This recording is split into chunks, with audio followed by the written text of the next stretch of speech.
Chapter 332. Xiaoyin was a sensible woman. She was already satisfied that the young master cared for her so much, talked to her so much, and even spent an entire night with her. For a woman like her, if she were to follow another man, even if she could become a concubine, she wouldn't have any status. Furthermore, her master wouldn't be able to counsel her alone. After Xiaoyin's matter was settled, it was easier to talk to Lady Xiang. In comparison, she didn't have as deep of a relationship as Xiaoyin and Yang Qindong. She had only become the fourth madam because her admiration had turned into love. Although their relationship after marriage was very good, she was still born in the streets and had once stayed in a place like the Nine Arts Workshop. Her position was still very low. Yang Qindong only needed to persuade the great madam to come forward and speak with her before agreeing to remain in the capital. However, she still expressed her reluctance to part with Yang Qindong. For this reason, the sixth young master had to console her.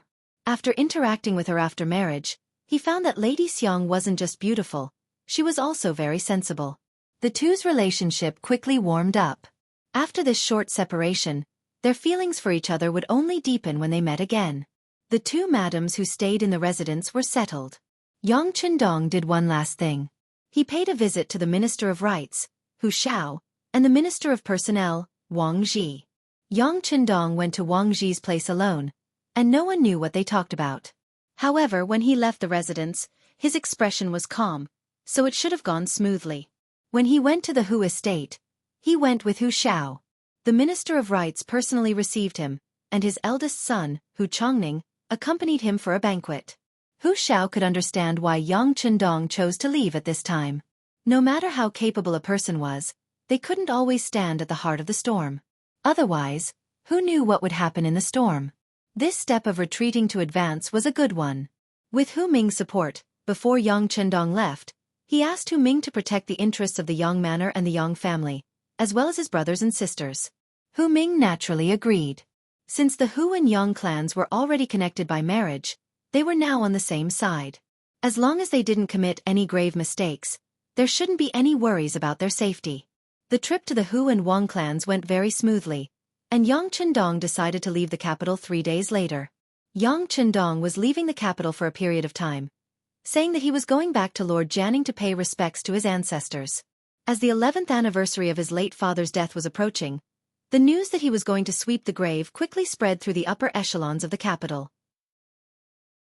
Regarding this matter, many people clapped their hands and cheered. In their opinion, this was the price that Yang Qindong had to pay for bringing down Yu Shiyue. You can't take all the benefits. Yu Shiyue had fallen from power, and Yang Qindong had to leave for a period of time. It was really a lose-lose situation. Whether it was the Yang clan's prosperity in business or the uniqueness of the Yang clan's academy. In truth, Yang Qindong didn't have many friends among the scholars. He didn't fit in with the crowd, and he didn't take the initiative to interact with others. He always maintained a lofty attitude as he drifted away from the circles of power. Of course, this would make the acting sect master, Zhu Qiyu, let down his guard, but at the same time, the disadvantage would also be revealed. In some matters, there would be few people who would speak up for him. This time, Yang Qindong was going to leave. Everyone rejoiced even more. Some people even criticized that this move could not be taken as a sign. Yang Qindong naturally wouldn't try to explain this. He believed that facts spoke louder than words, and there would come a day when he would tell these people with his actions. At that time, he could almost see how resounding that slap would be.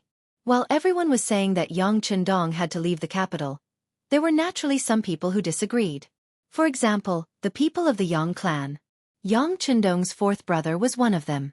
Putting aside the fact that he was originally a member of the Yang clan, he had to consider the interests and reputation of the Yang clan. Ever since Yang Qindong came to the capital, his life had been completely different from before. Internally, there was more money in the estate, and he didn't need to plan carefully before he dared to do anything. Externally, he could walk on the streets with a straighter back. Even when chatting with people he was familiar with or in formal occasions, when others introduced him, their expressions would become much more respectful. Not only would this make one's face glow, it would also slowly give birth to a feeling of complacency. Yang wasn't a fool, and he naturally knew who had given him all this. Thus, when he heard that Yang Qindong was leaving, he absolutely couldn't bear to part with him. Later on, the steward at his side casually said, Why not go with the Duke? You're returning to your hometown to pay respects to your ancestors, and Yang is originally a member of the Yang clan. Nothing could be more appropriate than to go back and take a look. These unintentional words immediately moved Yang Chendong, and he hurried over just as Yang Chendong was preparing to leave 3 days later. Yang Hodong truly hadn't expected that his fourth brother would want to go with him to the south. This time, he was using the excuse of returning to his hometown to pay respects to his ancestors, but as for what he was really going to do, only he knew best. His fourth brother's sudden appearance was indeed somewhat out of his expectations, but it was only a little unexpected. This clearly wasn't much compared to the major things Yang Chendong planned to do in the future. Thinking about it, since fourth brother had such thoughts, it would be a good idea to bring him back with him. This way, there would be a proper person in charge during the ancestral worship ceremony, and he would be able to worry less and use less of his brain power. Yang Chendong agreed. After all, he couldn't find any reason to refuse. But because of this, Yang was overjoyed. He hurriedly left the Yang clan manor, and he also needed to return to his residence to pack up. Of course, compared to Yang Chendong, who had a lot of things to take care of, he didn't need to worry as much. It was only 3 days, and it really passed in the blink of an eye. 3 days later, Yang Chendong set off. First Madame Hu Yen and third Madame Shui squeezed into the soft sedan chair with him. The others were indeed not as fortunate, and most of them followed on foot. Only the master, Yang Chendong, fourth master, Tiger's Mane, Beta Persei, and the others rode horses. Most of them, Lung Feng, walked. Among the people riding horses was the Yang clan's old housekeeper, Yang Hai. As an old man who had followed the old master for decades, young Master Yang was no longer young, and his hair was more white than black. This time, he was going to follow Yang Chendong back to the Jian clan's old house, and he would most likely retire there in the future. This time, when he left, tears flowed down his face. They were tears that he couldn't bear to part with his son, Guan Yang of the Yang clan manor. After all, transportation was not developed in ancient times. After this separation, no one knew if they would meet again in their lives. As Yang Chendong's guards, the first captain, Qiu Vi, and the second captain, Dao Shao, naturally had to follow him. Not only that, Wu Shang led a company of Lung Feng to protect him on the way. Yang Sen secretly led the main staff of the security bureau, as well as the members of the Wolf Fang and Ghost Shadow sniper team to follow him closely. With them, unless the Great Ming dynasty sent an army to suppress the border and could charge fearlessly, it was unlikely that they could threaten Yang Chendong. Yang Chendong finally left the capital. On this day, in many corners of the capital, and in many important places, there were sighs of relief. They didn't feel it before, but now that Yang Chendong had left, they seemed to be relieved and could finally breathe a sigh of relief. As for why all this was happening, no one could explain it clearly. While the people in the capital of the Great Ming dynasty were greatly relieved, on the other side of the sea, the land of Japan was covered with dark clouds at this moment, and thunder was brewing, as if it was waiting to explode at any time. The General's Mansion, also known as the Great General's Mansion, was the mansion of the famous Japanese General Ashikaga Yoshimasa. In the capital of Japan, Ping and Beijing, on the most prosperous street, which the Japanese called Kyoto, there was a large courtyard that covered 4 square areas. At this time, if one could look down from the sky, he would find that there were people coming and going in this courtyard. There were no less than 500 patrolling warriors, not to mention some slaves who were responsible for serving their masters, and some hidden forces. This was the power of Ashikaga Yoshimasa. It could be seen from the place where he lived. If it had to be described, it could be called a prince's mansion, or even a small imperial palace. Ashikaga Yoshimasa was very flamboyant in his work. In his early years, he had helped the current Empress of Japan, who was known as the Emperor of Hohua Court, ascend to the throne. Based on this kind of luxury was not excessive. Almost like the Great Ming dynasty, Japan was also in a serious feudal era, and there was a clear hierarchy between people. In comparison, the imperial family was naturally the most powerful force, followed by the civil officials and generals, followed by the merchants, samurai, ninjas, and finally the ordinary soldiers. The lowest level was the slaves, and the number of slaves was not small, accounting for more than 3/5 of the total population of Japan at that time. It could also be said that the development of Japan at that time was based on the contributions of the slaves, and the minority was built up by eating, drinking, and playing. As a minority of the minority, Ashikaga Yoshimasa controlled most of the military power in the country. In many cases, his power could even compete with the Imperial family. Some military affairs had reached the point where it was difficult to carry out without his consent. As time went by, more and more people came to him, and his power grew bigger and bigger. This morning, there were still many people at the side door of the general's mansion. Most of them were pretentious.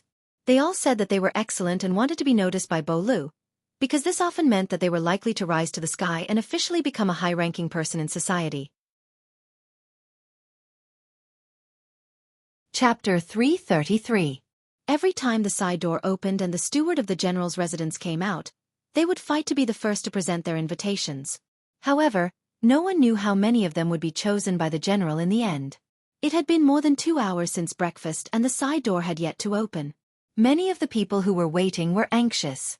They did not know what was going to happen to them, and some of them did not even have time for dinner. Just as they were feeling anxious, the main door of the general's residence suddenly opened. This movement instantly attracted everyone's attention. Out of instinct, their footsteps were almost jogging as they moved forward. From their point of view, it was either the general's residence was welcoming an important guest or the general was going out. If it was the latter, this would be the best opportunity for them to recommend themselves. They moved quickly. The samurais who rushed out of the general's residence moved even faster. They were the first to rush out and formed a human net to cut off the connection between the side door and the main door. Then, they stood still like wooden pillars and stared vigilantly at the people who wanted to come to the general's residence. They looked like they were about to tell them to be obedient. If anyone dared to move, the sharp katanas in their hands would not recognize them. The solemn atmosphere with a trace of killing intent finally caused everyone to stop in their tracks. Then, they looked curiously at the main door of the general's residence. They wanted to see what was going on that caused such a huge commotion. While everyone was waiting, there was finally movement at the main door of the general's residence. A sedan slowly came in and a group of people appeared on both sides. No one could clearly see who was coming. What was even more surprising was that the sedan actually went straight through the main door of the general's residence and slowly disappeared from everyone's sight. This sudden scene really stimulated everyone. Then, everyone seemed to have forgotten their purpose of coming here and started to guess who the guest was. A guest who could make the general's residence open the main door to welcome naturally had a high status. Even in the entire Japan, there were not many people who could receive such an honor, not to mention such a mysterious guest. The identity of the guest only made everyone more curious. In the inner courtyard of the general's residence, the palanquin entered as though there was no one around. It only came to a stop in front of General Ashikaga Yoshimasa's reception hall. Then, the curtains of the palanquin opened and a man wearing a dark modern tang suit walked out. His attire did not match the attire of the time. As soon as the man appeared, he first looked around. When he found that this was a very quiet small courtyard, a trace of satisfaction appeared on his face. Right at this moment, a burst of bold laughter came from the hall. A tall man with a mustache laughed and spoke in standard Japanese. "Welcome to Jing Shuangquan's presence. You must be tired from the journey. Greetings, Great General." Jing Shuang, on behalf of Commander Gao Xiong, pays his respects to the Great General. The man in the dark-colored tang suit called Jing Shuang immediately lowered his head and said with great respect, "That's right, the person who came was Jing Shuang, one of the students that Yang Chundong personally taught. Later, because of his outstanding learning ability, he became one of the first political instructors in Xianxia's new army. His father was the current director of the Chisin City Cement Factory. His name was Jing Guang, and he was also one of the people that Yang Chundong admired and trusted. This time, Jing Shuang appeared in Japan at the general's residence under the orders of Regiment Commander Gao Xiong. He came to Japan to meet with General Ashikaga Yoshimasa, who had real power in Japan. At the same time, he also wanted to show the general the tablet that recorded Princess Junko personally killing Kimura Yoshimasa in the basement of the Yang family manor. Ever since Xianxia's new army occupied Chisin City and began to develop vigorously, they began to slowly control this area of the sea. As Japan was a maritime country, it was inevitable that they would trade with their neighboring countries. Therefore, it was inevitable that they would come into contact with each other. After several conflicts, Ashikaga Yoshimasa did not gain the slightest advantage. Out of respect for the strong, Ashikaga Yoshimasa began to purposefully make contact with Xianxia's new army. This matter was reported to the higher-ups, and with Yang Chendong's approval, Gao Xiong also intentionally or unintentionally expressed some goodwill.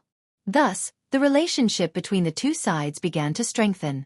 This might be the strength of the Japanese, but it might also be their weakness. When you were stronger than them, they would always lower their heads and act like a dog, and then learn from your advanced knowledge and experience. They would even nod their heads and bow their heads, shamelessly. However, there would come a day when they had the strength to overtake you, and it would inevitably be a merciless blow. For example, towards the powerful Xianxia's new army at sea, Ashikaga Yoshimasa had always shown sufficient respect.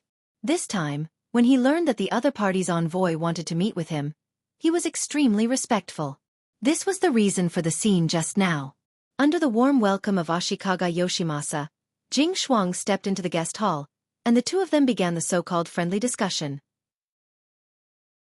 As if he did not want his subordinates to see his weak and submissive side, or perhaps he knew that Jing Shuang's arrival had a special meaning, Ashikaga Yoshimasa quickly cleared everyone in the hall, and then personally poured a glass of sake for Jing Shuang. His originally smiling face became much more serious. Jing Shuangkuan, I wonder what brings you here this time? Is Commander Gao Xiong willing to form an alliance with this general? Forming an alliance at sea had always been Ashikaga Yoshimasa's wish. After knowing the power of Commander Gao Xiong's new warship through different channels, the general who envied the strong and longed for the powerful has always been fighting for this goal. For this reason, he did not hesitate to sell several merchant ships in Japan to the other party, just to gain a favorable impression and a basis for cooperation. This time, Jing Shuang's sudden arrival naturally gave him hope for the future. Ashikaga Yoshimasa's longing gaze was seen in Jing Shuang's eyes. In his mind, he couldn't help but recall what he had said when he attended the meeting with Commander Gao Xiong and the Naval Operations Staff Officer. When everyone thought that they could form a temporary alliance with Ashikaga Yoshimasa, they could rely on the other party's influence and powerful intelligence network to obtain more information on the sea. From there they could take some targeted actions. This was far better than randomly searching the sea and trying their luck. The staff officers all agreed that even if they formed an alliance with Ashikaga Yoshimasa, and even let them view the new warships and warships, they would not be able to steal this advanced knowledge. This was originally a matter of mutual benefit, but for some reason, when this matter was reported to the young master of the capital, it was denied without hesitation.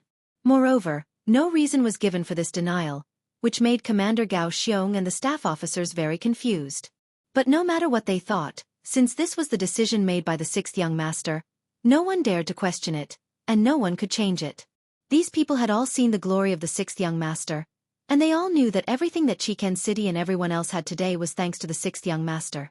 They were also the group that had been the most heavily brainwashed. In their words, any decision made by the sixth young master, they would resolutely uphold it. Any decision made by the sixth young master, they would unswervingly follow it. This was the so-called Tu Van Ease. His thoughts returned to reality. Facing Ashikaga Yoshimasa's urgent gaze, Jing Shuang lightly shook his head. Then, without waiting for the other party to say anything disappointed, he changed the topic. Great General, although we cannot form an alliance with you this time, we have come with great sincerity. Sincerity? Ashikaga Yoshimasa was somewhat disappointed that the two sides couldn't form an alliance, but after hearing Jing Shuang's words, he became interested. He didn't know what else could be considered sincerity other than the so-called alliance. Although the trace of disdain in his eyes quickly disappeared, for Jing Shuang, who worked in politics and dealt with people's hearts every day, it was still sharply observed by him. However, he didn't say anything. Instead, he smiled and took out a tablet that was hundreds of years older than the current era from his bag. When the white tablet was taken out, Ashikaga Yoshimasa's expression didn't change. Obviously, before he saw its function, he only treated it as an ornamental object. He didn't know that it had the ability to record people's figures. Of course, he soon knew that Jing Shuang, who had practiced several times, turned on the tablet with familiarity, and then carefully inserted the USB flash drive in her arms. All these movements in the eyes of Ashikaga Yoshimasa had long made him stunned. The moment the tablet was turned on, he was actually petrified. When he saw the colorful screen on it, he didn't know what words to use to describe his current mood. He only knew that he was scared, and even a little scared. When the USB flash drive was plugged in, it began to play the scene of Kimura Yoshida and Ikegami being tied up. This great general who had experienced many wars and been on the battlefield, couldn't help but exclaim in shock. How did you put Kimura Yoshida and Ikegami in this thing? That's right, Ikegami, Ikegami, Ikegami. Jing Shuang didn't want to explain such a layman's words, but he did forget that when he first came into contact with these things, he had the same reaction. Great general, don't be impatient, just keep watching. Reminded by Jing Shuang, Ashikaga Yoshimasa's eyes fell back on the tablet screen, and then he saw Junko holding a dagger. At this moment he still couldn't help but shout, "Your Highness Junko!" It was just that after this shout, Ashikaga Yoshimasa quickly shut his mouth without being reminded, as if he was afraid that he would miss something because of shouting. Chapter 334. On the screen, Junko appeared, and then killed Kimura Yoshida and Ikegami, who were powerless to resist, and then quietly left. When the video reached this point, Jing Shuang simply closed the computer, and then the hall was silent for a while. The sudden scene gave Ashikaga Yoshimasa an unreal illusion. He had never experienced such an experience, so when he looked at Jing Shuang, he couldn't help but make a request. "Can you show me again?" "Okay, but please don't talk anymore. Watch carefully. Remember, you only have one chance. You should know that such a sign doesn't appear at all times." After saying all this in a mysterious manner, Jing Shuang opened it again and released it. The scene she had just seen was displayed once again. This time, Ashikaga Yoshimasa looked very carefully. When he was sure that he saw Kimura Yoshida and the other two, his face became very ugly. At this moment, he wasn't thinking about how this thing appeared in front of him. What he was thinking about was that it was actually the hand of the lady. Where did she get the courage to do such a thing? Could it be that she was instructed by the emperor? Kimura Yoshida was one of his people, and the Japanese leaders were very clear about this. Now that this person was targeted, did it mean that the emperor was already dissatisfied with him and was going to kill him? All this was just to eliminate external forces. If he didn't do anything, he was afraid that the next big knife would fall on his head. A sudden visit, a real scene that he had never seen before, stirred up the heart of General Ashikaga Yoshimasa, who had charged into the battlefield and planned strategies. Seeing that he fell into silence, Jing Shuang, who was sitting opposite him, had no expression on her face, but her heart was very clear that a seed of hatred was planted. As for what effect it would have, it all depended on the development of the next thing. There is heaven above. There is Suzhou and Hangzhou below. The illusion came from Song Fan Chengda's Records of Wu County. Heaven above, Suzhou and Hangzhou below. It meant that heaven above was the most beautiful, and Suzhou and Hangzhou were the most beautiful. It described the beauty, prosperity and wealth of Suzhou and Hangzhou. The beautiful scenery of Hangzhou was unparalleled in the world, and the scenery of the West Lake was the best in the world. Many popular stories had appeared here in the past. For example, Bai Suzhen and Su Xian had met here by chance. At this moment, the Lei Feng Tower in the story was still standing. Opposite the Lei Feng Pagoda, there were numerous restaurants, which were specially set up for people who came here to rest and eat.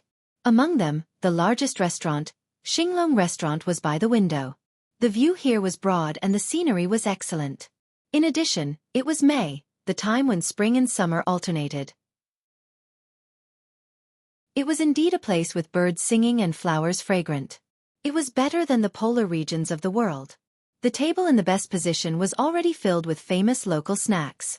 The signature dishes of the restaurant were spread all over the table, showing that the guests who came to eat were rich and imposing. A pot of old wine that had been warmed was still sitting on the table. Occasionally, a spring breeze would blow past, and the fragrance of the wine would be blown out. When one smelled it, it was really mellow and rich, making one intoxicated. Sixth brother, this place is really good. The climate is pleasant. I don't want to go back. Next to the table, a rather elegant middle-aged man tasted the delicious food on the table and couldn't help but say. Then he kept greeting the other two women at the table. Come on, sisters-in-law, don't just look at the beautiful scenery. You also need to eat. Otherwise, wouldn't it be a waste? Yes, fourth brother is right. The two women who were greeted shyly nodded their heads.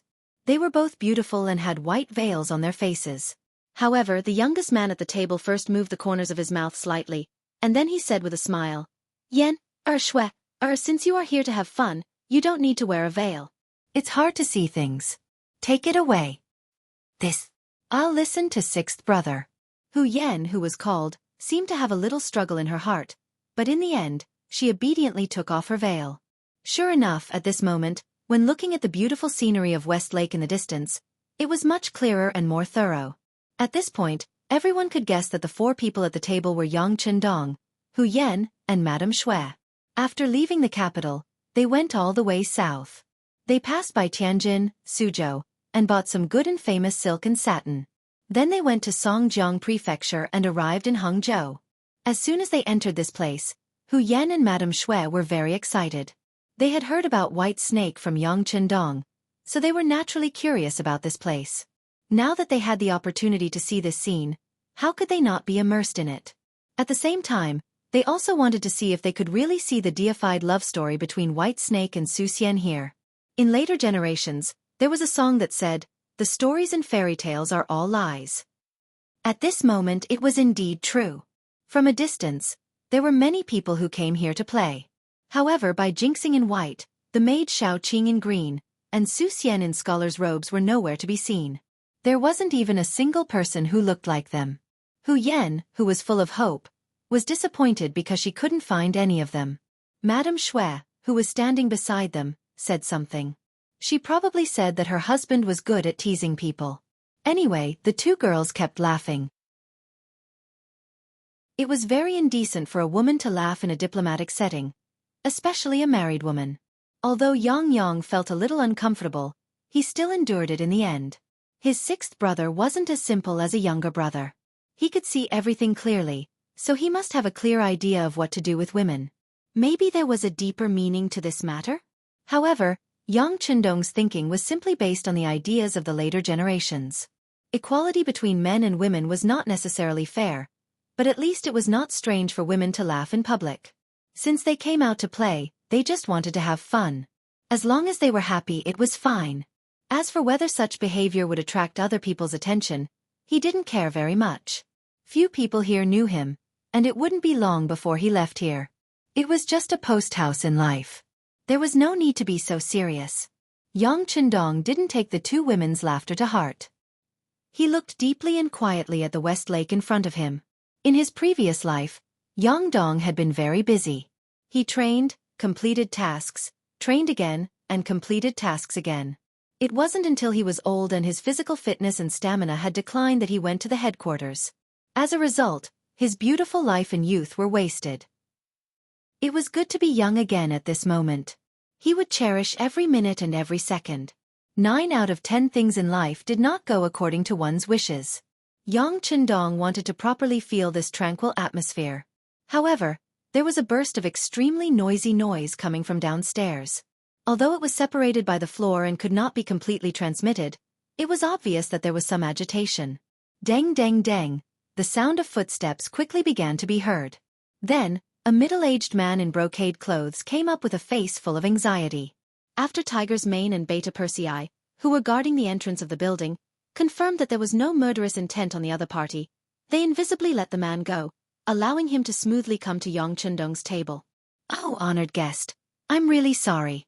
Your table was originally reserved. Now that the owner is here, I want to see if you..." The middle-aged man's surname was Sunday. He was the owner of Xinglong Restaurant. Just now, he was the one who received Yang Chendong and his group. He also said that the condition of the private room upstairs facing the street was the best and so on. But how did the private room get booked in the blink of an eye? This matter was rather intriguing and thought-provoking. As one of the capital's hedonistic sons, Yang had experienced this kind of thing more than once or twice. It must be said that businessmen were all profit-seeking. Sometimes they were especially serious in this aspect. They could tell several different stories and different versions with just a few words. Of course, sometimes they might be coerced. After all, the status of businessmen in the Great Ming Dynasty was not high. They once had no social status. Just like now, Boss Sun was urging him to say such words. Perhaps he wanted to make more money, or perhaps he was being pressured by something. But no matter what, this was a bit like bullying. Yang, who was clear about this, would not give in to the other party. He immediately stood up from the table and said with a serious face, "What's the matter? What do you mean it's already reserved? That's not what you said just now. No matter what, he was still a descendant of the Yang family. He had been influenced by what he saw and heard since he was a child. He also had the experience of being an official, so he had a kind of aura. As soon as these words came out of his mouth, Boss Sun felt a burst of pressure. But after all, as the owner of such a big restaurant, it was impossible to say that he did not have the ability to suppress his aura. Although he also knew that what he did today was a bit too much and wrong. But the situation was stronger than the person. When he thought of the master downstairs who insisted on this private room, he felt a headache coming. At this moment, he had to lower his head and explain. I made a mistake. I forgot that this place was originally reserved. So, today's meal is my treat. I'm sorry. Treat us? Do you think you're worthy? Yang said without hesitation. Originally, he thought that there was something fishy about this matter. Now that the other party said that the bill was free, he felt more confident in his heart. Okay, Boss Sunday. Since you're in a difficult position, we won't argue with you. It just so happens that we're almost done eating, so we'll leave now. Yang Chendong finally spoke. Coming out to play was a mood. Now that the mood was ruined, even the best seats and scenery had lost their meaning at this moment.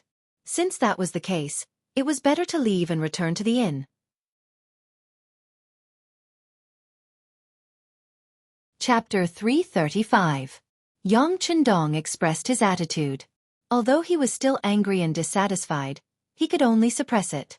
He turned his head and snorted to express his dissatisfaction. Mr. Sun, on the other hand, kept bowing to Yang Chendong and thanking him. Then he turned around and led them downstairs in person. On the second floor of Xinglong restaurant, 6 or 7 strong men were standing there and talking about something. From a distance, they seemed to be surrounding one of them and saying some flattering words. In Yang Chendong's life, this kind of thing couldn't be more insignificant. He didn't even want to take another look at it. However, there were many things in the world that had nothing to do with you even if you didn't want to. There were always some people who came to find you and could not be refused. Just like now, Yang Chendong and Mrs. Shui had walked past the corner of the second floor and went straight down to the first floor under the guidance of Mr. Sunday. Behind them, Hu Yan and Mrs. Shui followed. However, they seemed to be saying that their husband was lying. There was no such thing as White Lady and Su Xian here. When they talked about this, they couldn't help but chuckle. Just then, a gust of wind blew over and blew on Hu Yan's white veil. At a certain moment, the national beauty under the white veil was exposed. It happened to be seen clearly by a man in the crowd. It was not completely clear. He only knew that the woman was very beautiful and had very good skin. But this was enough. For many men, the more vague some things were, the more they could arouse their curiosity.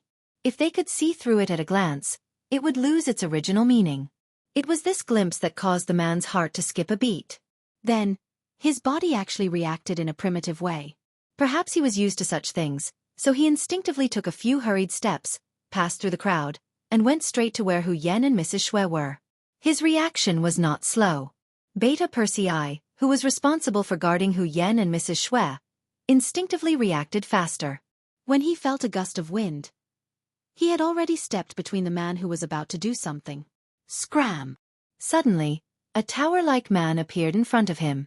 His figure was also very tall and sturdy, and he said this in an unfriendly manner. Then, he threw a punch over. Wind whistled as the punch was unleashed. Just by listening to the sound, one could determine the power of this punch. Boom!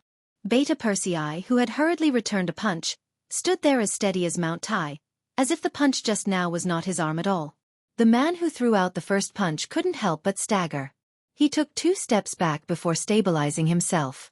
At this moment, his eyes were filled with anger. Who was Qi Qing? With his background, it could be said that he could do whatever he wanted in Hangzhou Prefecture. Not many people could control him. But now, not only did someone stop him, he was even forced to take 2 steps back in the domain that he was most proud of. This was not as simple as just suffering a loss. It had reached the level of humiliation. Qi Qing had another title, Hangzhou Divine Fist. But just now, the punch he had thrown out was a preemptive strike. Yet, not only was it casually dispelled by someone else, the other party didn't even move an inch, but he was forced to take 2 steps back. This was somewhat inconceivable. What's going on, Master Qi? The commotion here finally attracted the attention of others. When they saw Qi Qing's face alternating between white and red, the 7 men who were originally surrounding him and flattering him all gathered together. Then they glared angrily at Beta Persei, who was standing there motionless. If anger could kill, Beta Persei would have died countless times by now. Yang Chendong, who was walking in front, also heard the commotion behind him. Although he did not have eyes in the back of his head and did not see what had just happened, he believed in Beta Persei. If the other party had not provoked him first, Beta Persei would never have made a move. While Yang Chendong was still thinking about what had happened, his 4th brother, Yang, had already strode over, shouting as he walked over, "What's going on? Who ate the bear's heart and leopard's gall? Looking for trouble, huh?" This was the way of the foppish. No matter what happened, it was always necessary to gain the upper hand by a show of strength. Perhaps if they were lucky, they could directly intimidate the other party into not daring to speak again. Then it would be much easier to solve the problem. Of course, people who dared to speak like this more or less had to have some background. Otherwise, there would always be a moment when they would be exposed and unable to continue pretending. Of course, Yang was considered to have some background. Putting everything else aside, just by mentioning his 6th brother's name, he could do whatever he wanted in the capital. There were not many people who were blind enough to offend him. But the capital was the capital after all, and this was Hangzhou. None of them knew Yang. Seeing that someone had suddenly walked over while shouting and charging straight at them, Qi Qing, who had suffered at the hands of Beta Persei, had a flash of anger on his face. Then, he suddenly gave up on the confrontation with Beta Persei and changed his target to Yang, charging straight at him. Perhaps as a martial artist, he could tell that Yang was only good at talking, so he wanted to pick on the weaker one to show his strength. But what he did not know was that this time, he had picked the wrong opponent. Although Yang Chendong was not good at martial arts and only relied on brute force to fight, how could he let his 4th brother be at a disadvantage when Yang Chendong was here? Just as Qi Qing suddenly rushed over, another figure had already rushed out first. Then with a bang, after a loud sound, a human figure continuously retreated until his body hit 2 tables in succession. Only then did he stop. Although his figure had stopped, he was still in an extremely sorry state. His originally clean clothes were stained with vegetable soup and oil, and he looked like a drowned rat. Standing opposite him was a young man who was not tall but had a very sturdy body. His eyes were cold, and at this moment, he was squatting in a firm horse stance. His eyes were full of provocation. After being pushed back twice in a row, Qi Qing only felt a sense of suffocation in his chest. Usually, when he fought with people in Hangzhou, how many of them could withstand a few moves from him? Because of this, he gained the reputation of the Hangzhou Godly Fist. For this reason, he even founded a martial arts center called the Boxing Hall. Many people in the martial arts world would respectfully clasp their fists and greet him when they saw him, sect leader Qi. That was a very honorable thing to do. But today, he had actually suffered 2 losses in a row in front of a group of people. He had lost to 2 different people, and both times, he had gained the upper hand by striking first. How could this not make him angry? He felt that all the moves he had learned in the past seemed to have become useless. Qi Qing, who had lost a lot of face, could not swallow this bitter fruit. He glanced at his friends who came with him, and evil grew from his guts. He pointed at Beta Persei and the others and shouted, "Everyone, let's go together and cripple them. If anything happens, I, Qi Qing, will be responsible." The 7 people around him were all here for Qi Qing. They more or less had something to ask of this person in the future. Now that their benefactor had spoken, there was no reason to not listen. They thought that this was Hangzhou, and everyone was more or less people of status. They were just a group of brave foreigners, so what was there to be afraid of? With this thought in mind, the 7 of them first exchanged glances across the air, then shouted and rushed toward Beta Persei and the others. And from the looks of it, 3 or 4 of them had learned martial arts. At least when they fought, their postures were very good. "Qiu Vi, go easy on them. Don't kill them." Yang Chendong had already seen the situation clearly. Although he did not know the reason, these people had come to find fault with them again and again. Since that was the case, there was no need to be polite. He just needed to teach them a lesson. Qiu Vi, who had defeated Qi Qing earlier and whose eyes were filled with murderous intent, heard Yang Qindong's order. He immediately nodded and then waved his hand. 7 people from the first guard team walked out to meet the 7 opponents who were shouting and rushing toward them. They were not equal in strength to begin with. When they fought, the situation was naturally one-sided. Among the 7 people, even the so-called martial arts master who had learned 2 styles could only block 1 move from the members of the Cold Front team. Then, he was beaten up passively. The shouts of being beaten quickly spread throughout the 2nd floor of the restaurant. What happened here had already frightened the other diners. Those who were timid had already run out, leaving behind those who were bold. When they saw Qi Qing being beaten up, they all ran away. This might be the influence of evil people. Because Qi Qing was an evil person, who knew if he would find trouble with those who saw him suffer after he recovered from his shock? All the unrelated people had run away, leaving only Boss Sun of Xinglong Restaurant. He was also helpless. The monk could run away, but the temple could not. It was probably describing people like him. Aya, stop fighting. It's all a misunderstanding. It's all a misunderstanding. Sect Master Qi is a person of status. You guys stop. Boss Sun tried to stop the fight, but he was afraid that he would be hurt. He pretended to go forward and shouted loudly, as if he wanted to use these words to scare the foreigners who came to his restaurant for the first time. In fact, there was no need for Boss Sun to shout. The members of the Cold Front team had already stopped. This kind of blindly beating people up did not feel good. It was like an adult facing a 3-year-old child. No matter how they beat, they would lose interest. Let's go. Yang Qindong could also see that this was not a fair fight. He shook his head disinterestedly. With Yang Qindong's words, the members of the Cold Front team naturally returned to their team. However, when they left the restaurant, everyone was clearly more vigilant. In the dark, the people from the security bureau had already seen everything. Then, they began to carry out their activities.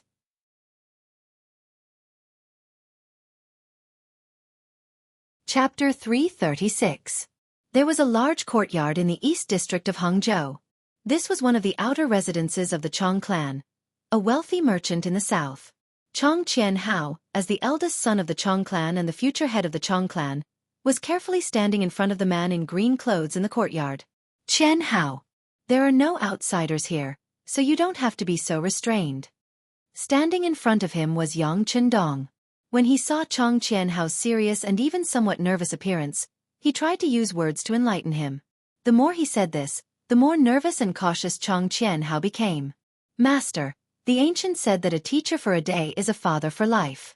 You have done a great favor for Chong Qianhao and the Chong clan.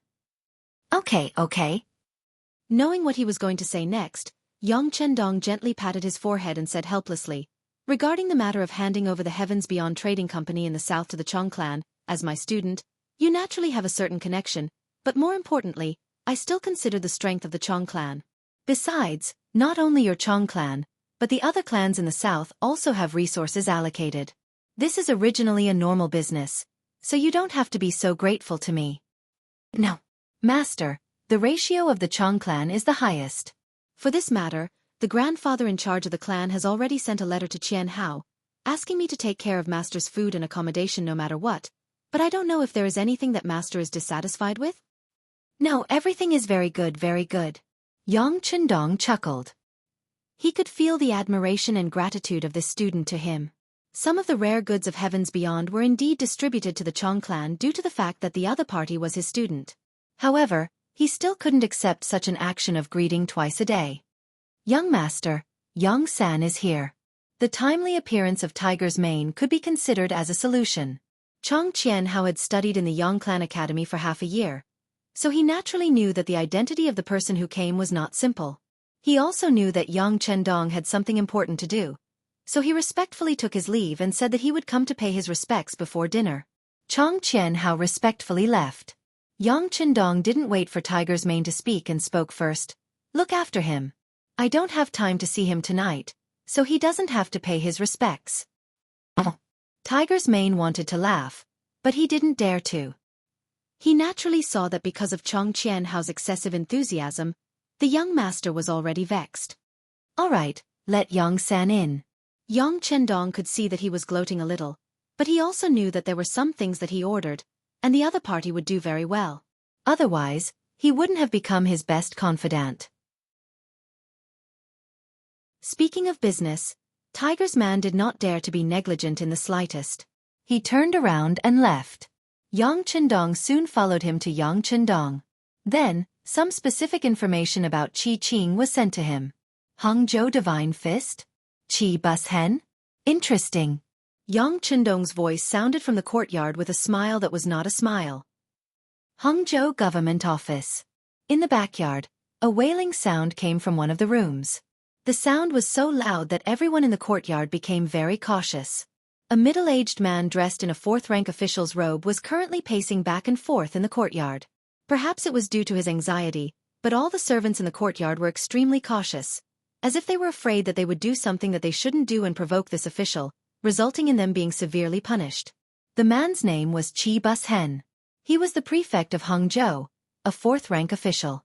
The wailing man in the room was Qi Qing, who was beaten up. He was also Qi Bushen's cousin. The two of them grew up together and had a very good relationship. When he returned with wounds all over his body, the entire estate was in chaos.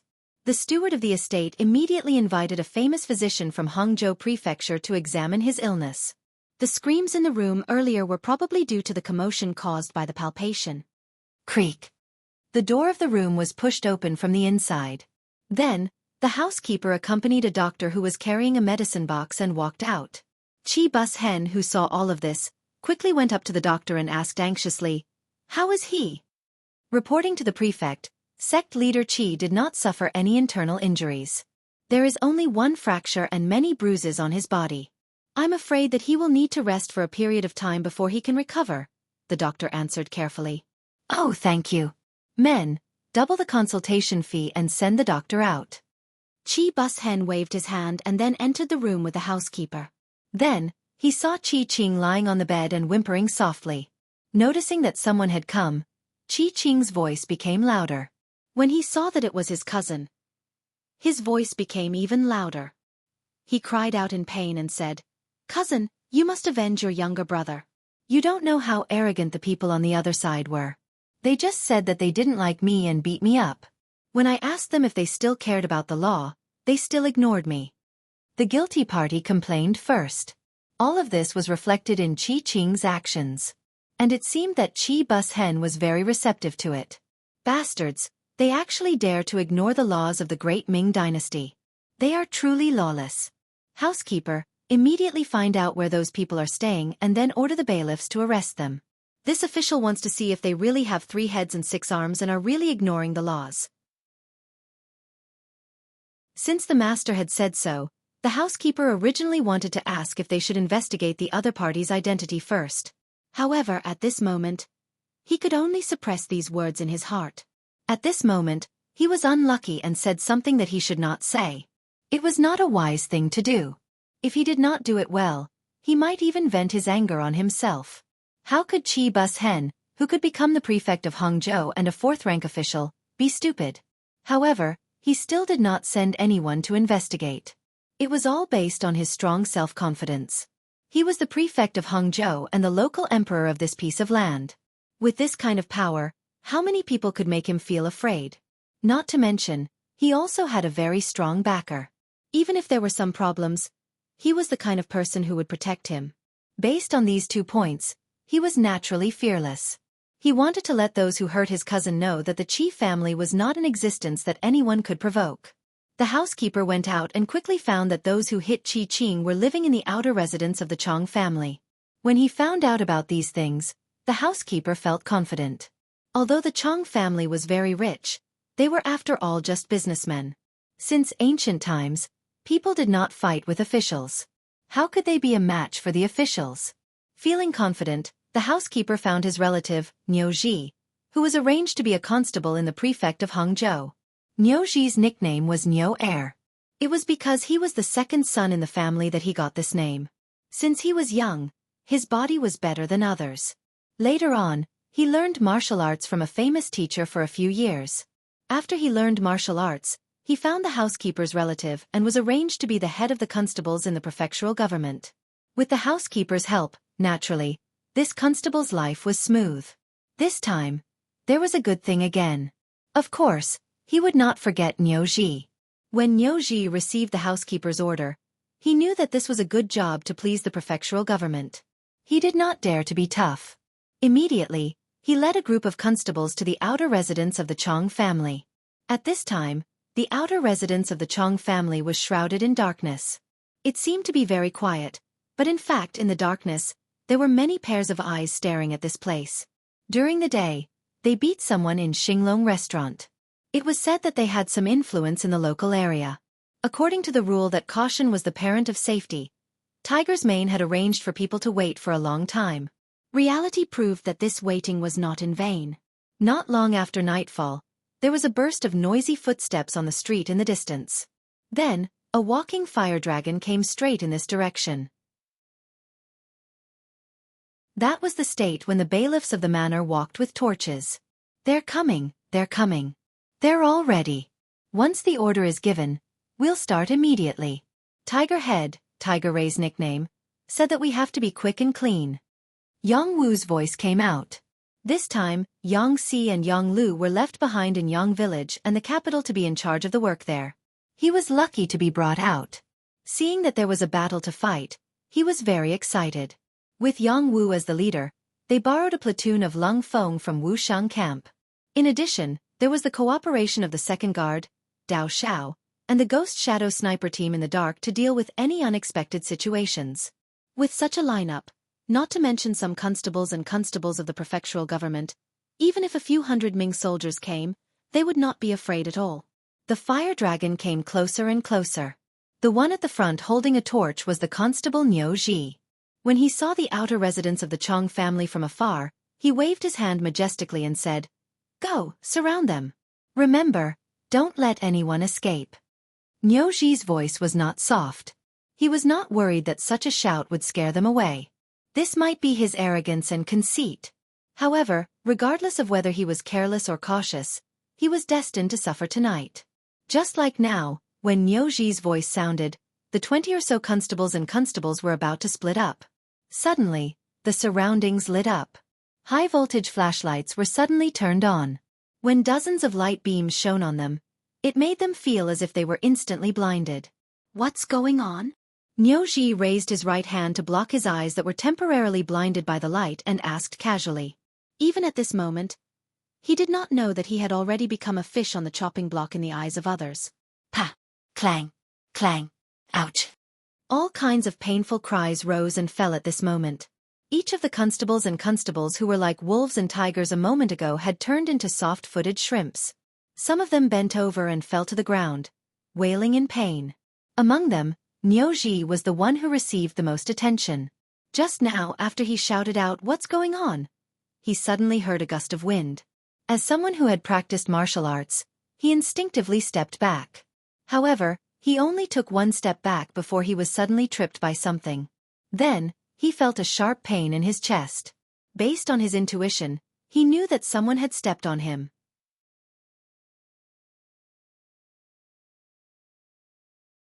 Chapter 337. This kick might not have been as heavy as 1,000 pounds, but it made him lose the ability to resist in an instant. Even he, the leader, was beaten to the ground in an instant. It was conceivable that the other brothers would not have a good time. The Leng Feng soldiers made their move. They originally had a thorough plan. Since they had encountered some people who had underestimated them, how could they be courteous? Naturally, they greeted them with a good beating. Waves of cudgels came down. If it was not for the fact that they did not have the intention to kill, the more than 20 people who had come would have all died here. After the time it took for half an incense stick to burn, the one-sided beating slowly stopped. Niuji and the others were already covered in wounds, and no longer had the arrogant appearance they had before. Come on, tie them up. If anyone refuses to submit, just serve them with cudgels. Yang Wu stood in the crowd, his voice filled with pride. This time, he did not act impulsively. Hu Tu had said that this was the young master's order. Since he had received the order, if he did not exercise his fist properly, wouldn't he be wasting the mission and opportunity Hu Tu had given him? After the order was given, the Leng Feng soldiers took out the ropes that they had prepared earlier and started to work. However, the expected resistance did not happen. Perhaps they were really afraid of being beaten. Since ancient times, soldiers had always been used to catch thieves. Since when had thieves ever caught soldiers? And they just happened to encounter it. Who would be so stupid as to shout and scream? Soon, the originally noisy street became quiet again. If someone were to pass by this place at this time, they would never think that the dozens of officers had just been violently beaten up here. Jianghu and the others were still staring with their eyes wide open, waiting for the enemy to come. According to their thinking, the sudden disappearance of more than 20 officials who had been sent out would cause a commotion. It was even reasonable that the Ming dynasty's Hangzhou City Guard Association would take action. Unfortunately, one night had passed. When the sky began to brighten, indicating the arrival of a new day, there was still no movement. This made Jianghu really disappointed. Back to the Qi residence, Qi Bushan's residence. Early in the morning, he was still hugging his concubine to sleep when suddenly, the housekeeper's shouting voice came from outside. "Master, it's not good. It's not good, master." What happened? Qi Bushen, who had just woken up from his dream, got up from his bed with a face full of displeasure. He casually put on a piece of clothing and opened the bedroom door. Then, he scolded the housekeeper who was yelling outside. "Old master is fine, but you are disturbing his sleep early in the morning. What are you trying to do?" "I'm telling you, if you don't give me a reason, I won't let you off today." "Master, it's not good." Niuji and the rest did not return for the entire night. I wonder where they went. Could he have been killed by those people? The housekeeper did not listen to what Qi Bushen had to say. Instead, he spoke in a panic. Last night, after assigning Niuji an errand, he came back to sleep. This was not the first time he had done such a task. All he had to do was to issue the order and then get up in the morning to see the results. However, when he went to the magistrate's office in the morning, he found out that Niuji and more than 20 other people had disappeared from the face of the earth. They were nowhere to be found. The bailiffs who stayed behind thought that Constable Niu had something important to do and needed to go somewhere far away, so they didn't see him for the whole night and didn't report to him. When the housekeeper heard the news, he immediately panicked. The Chong family's courtyard was in Hangzhou Prefecture City and was not far from the magistrate's office. It would take at most half an hour to get there. How could they not return for the whole night? His intuition told him that something must have happened. At that moment, he ran back to the Qi family's mansion and woke up his master. Initially, Qi Bushen's face was still full of anger. However, after hearing the housekeeper's words, he was stunned. After a few breaths, he finally reacted and exclaimed loudly, "How is this possible? How is this possible? Master, it's true. Those people must be very daring. Master, it's been a night. No one knows what will happen. Why don't we report it to the magistrate?" The housekeeper was so frightened that he was incoherent. He stood there trembling as he made his suggestion. "Report it to the magistrate? Bastard! Master is the magistrate." Qi Bushen was so angry that he couldn't help but curse. No. Master, what I meant was to report to the Hangzhou guards and have them send troops into the city. Perhaps only with their appearance will we be able to suppress those daring criminals." The butler realized that he had made a slip of the tongue. After correcting himself, he hurriedly replied. After being reminded, Qi Bushen's originally panicked expression flashed with joy. However, he shook his head. No way. This is a serious matter. We still need to investigate it clearly. If it's a misunderstanding, then it will be a big joke. Once the Hangzhou guards were alerted and the army was mobilized, the matter would inevitably be reported to Nanjing. If it really alarmed the emperor and the Imperial court, there would not be much room for negotiation. Qi Bushen shook his head and decided to clarify the matter first. The so-called clarification of the matter naturally fell on the housekeeper's head. The housekeeper naturally had a headache about this task. However, since it was his master who said it, he certainly did not dare to refuse. After agreeing, he rushed back to the magistrate's office. After returning to the magistrate's office, the housekeeper selected another 20 bailiffs and 4 constables who had learned martial arts. They went straight to the Chong family's residence. This time, it was broad daylight. He did not believe that anyone would dare to do anything to him. Of course, he was not unprepared. When he left a message in the magistrate's office. If he did not return in 2 hours, he was to inform his master and send troops to rescue him. Being prepared did not guarantee that he would not be afraid. He still felt a little uneasy when he arrived at the Chang family's residence. Unexpectedly, the door was already open. It was as if they knew that someone would come. When they saw the team he brought from afar, a man with a smile on his face came up to greet them. "May I know who you are? Please tell me." The other party was so polite that the housekeeper did not dare to force him. He thought that it would be impolite not to reciprocate. He clasped his fist and said, "I am the housekeeper of the magistrate of Hangzhou. My surname is Wu." "Housekeeper?" The person in front of him did not wait for him to finish his words.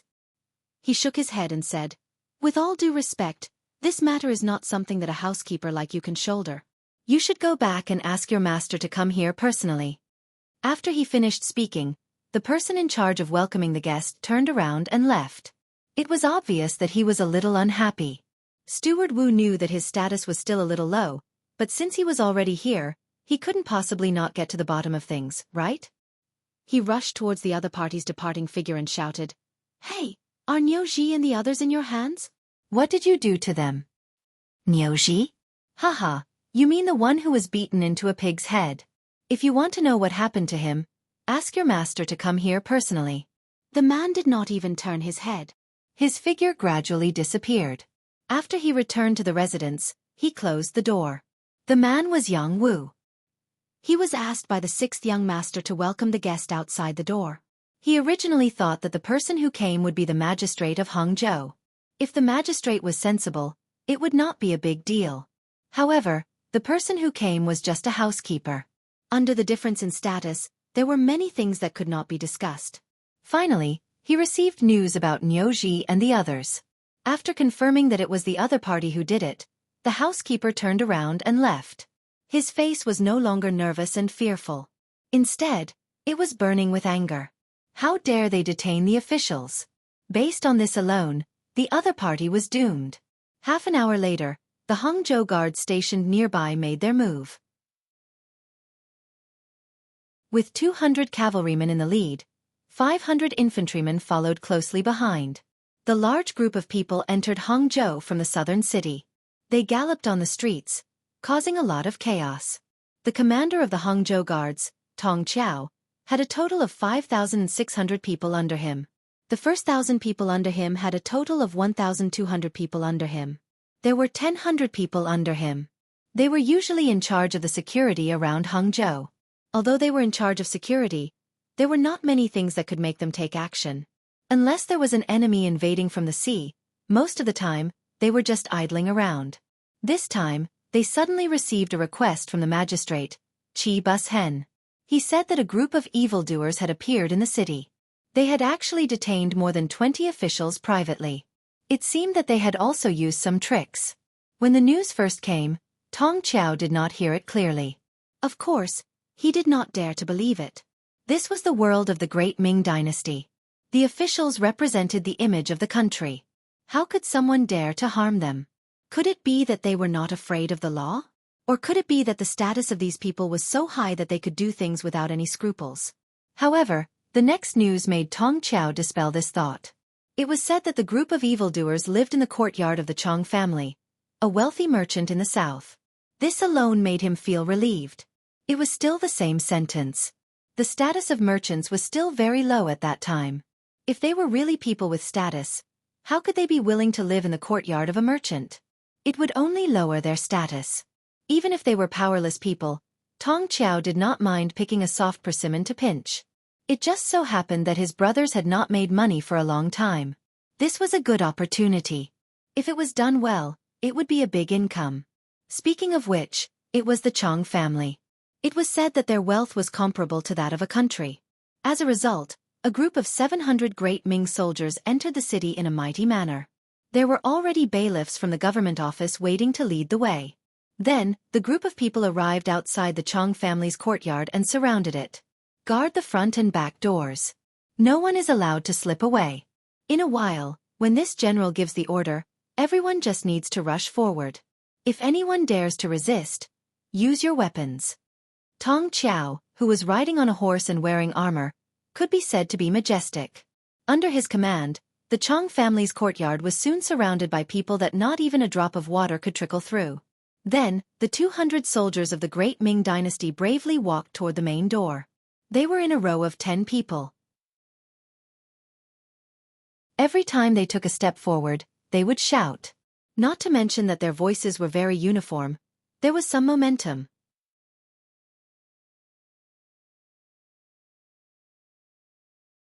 Chapter 338. In the garden of the Chang family's courtyard. Small bridges, flowing water, lush green grass, mesmerizing flowers, colorful purples, pavilions, and painted rafters. All of them were the work of famous craftsmen.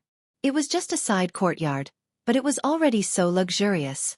It could be seen that the Chang family was indeed rich and imposing. In the middle of the garden, there was a pavilion. On the stone table below, there were various fruits and snacks. A young man and an old man were sitting there, drinking tea and chatting. Duke of Loyalty and Courage, we haven't seen each other for nearly 2 years. On the other side of the table, an old man wearing an ordinary long robe had a smile on his face. He seemed to be in a good mood. Sir Kuei is still as elegant as ever. Congratulations. Yang Chendong also had a smile on his face. As he spoke, he raised the teacup in his hand.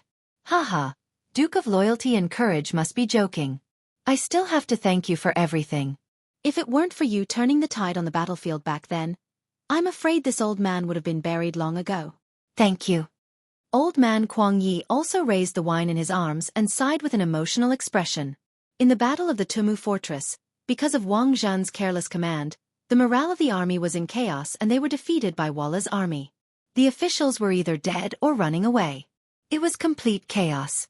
At this time, Yang Chendong, who was inconspicuous in the team, stood up and successively saved the 9 important ministers of the imperial court. Later, he even saved the besieged Emperor Zhu Qizhen.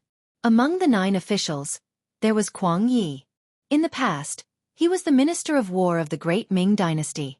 Now, he was the Minister of War of the Southern Ming Dynasty.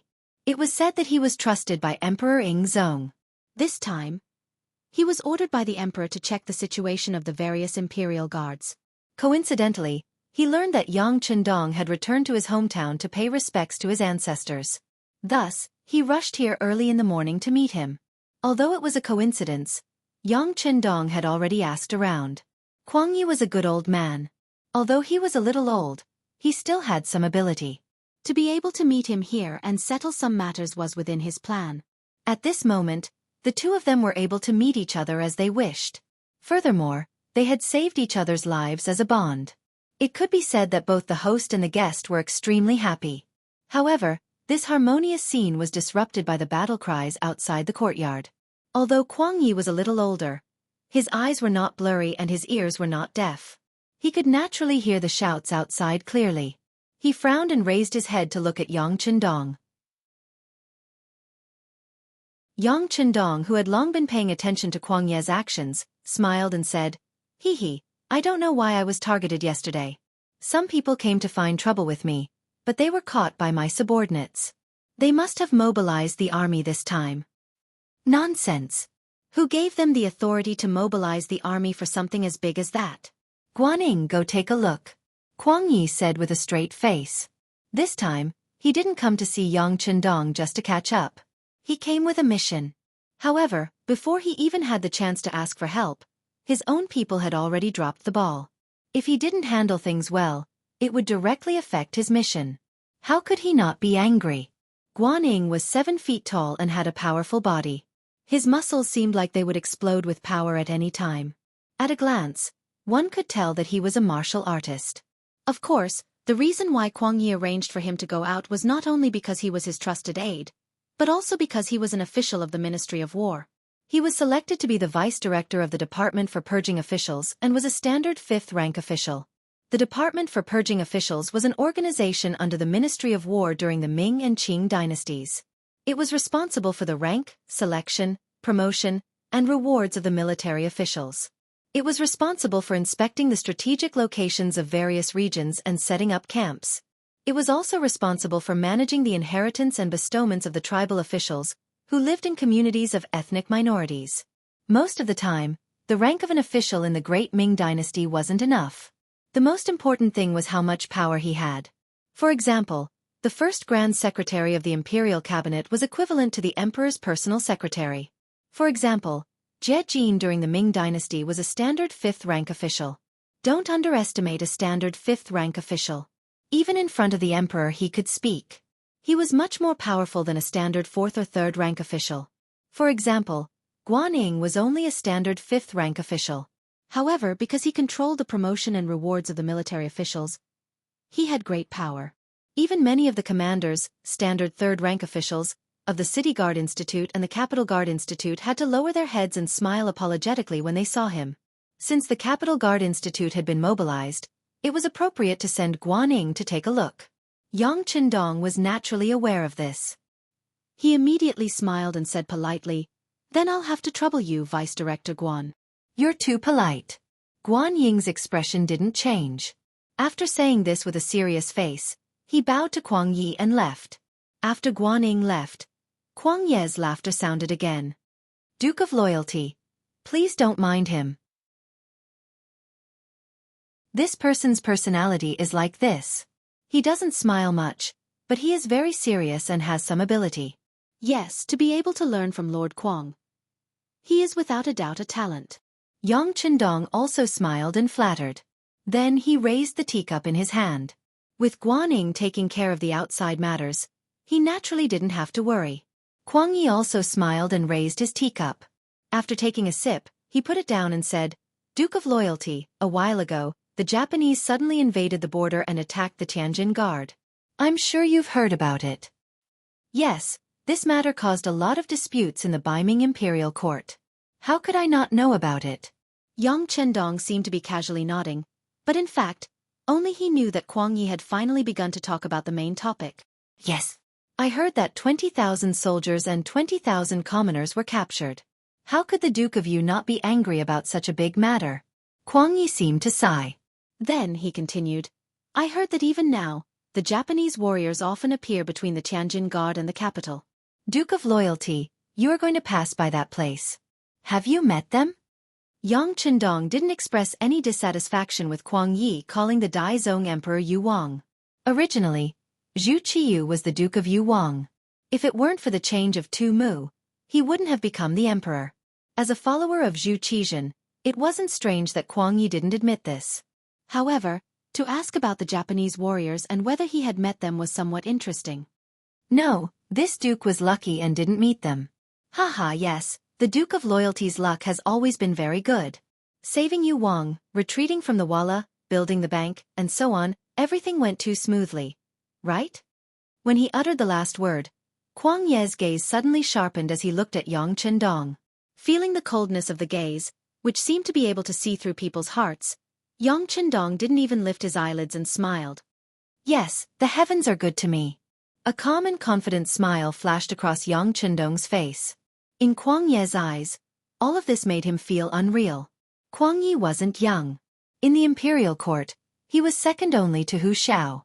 He was also a man in his 60s. He had interacted with Yang Qindong many times, but even at that time, he only had a trace of respect for him.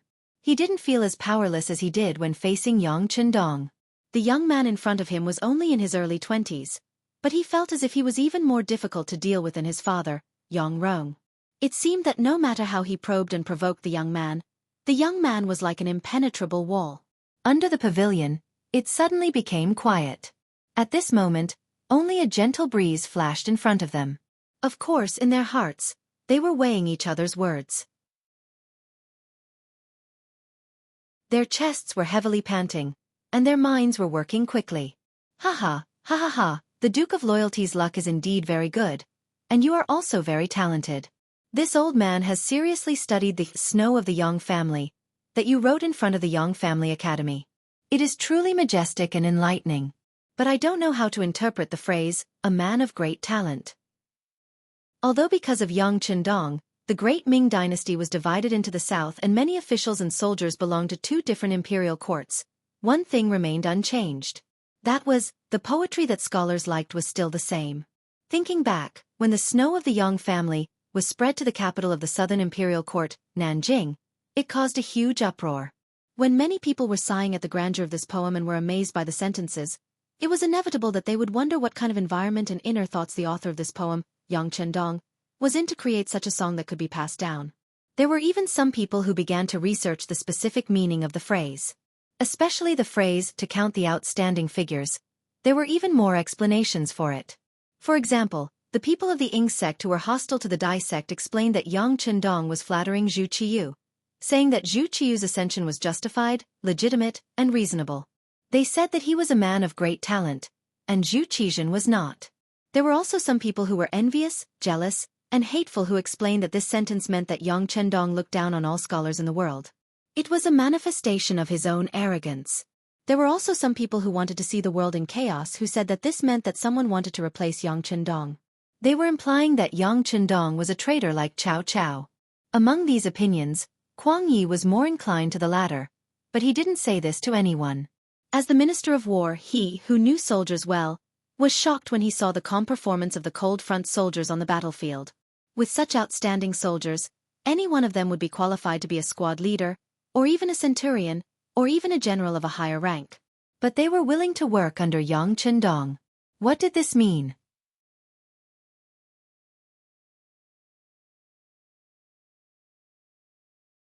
Chapter 339. Even though there were rumors that those people were mercenaries and that Yang Chendong was willing to spend a lot of money to hire them, Yi Chendong did not believe it. Others might believe such a reason, but Kuang Yi would never believe it no matter what.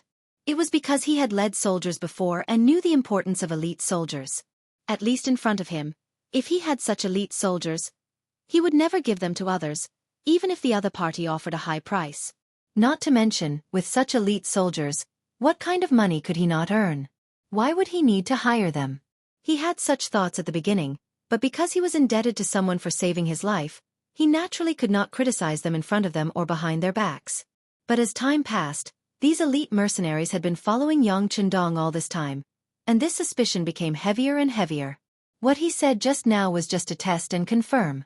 Unfortunately, he did not get a good result, which made him a little disappointed. At the same time, he also wondered if Yi Chendong was speechless and wanted to gloss over it. While Kuang Yi was thinking about this, Yang Chendong spoke.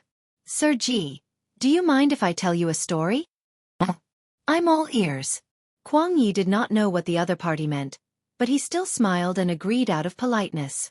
Moreover, with Yang Chendong's talent, even an ordinary story would be quite interesting in his mouth. Seeing that Kuang Yi agreed, Yang Chendong first smiled politely, then opened his mouth and said, Once upon a time, there was a scholar who wanted to go out for a walk because he was tired of studying at home. Unexpectedly, he encountered an injured man who had fainted.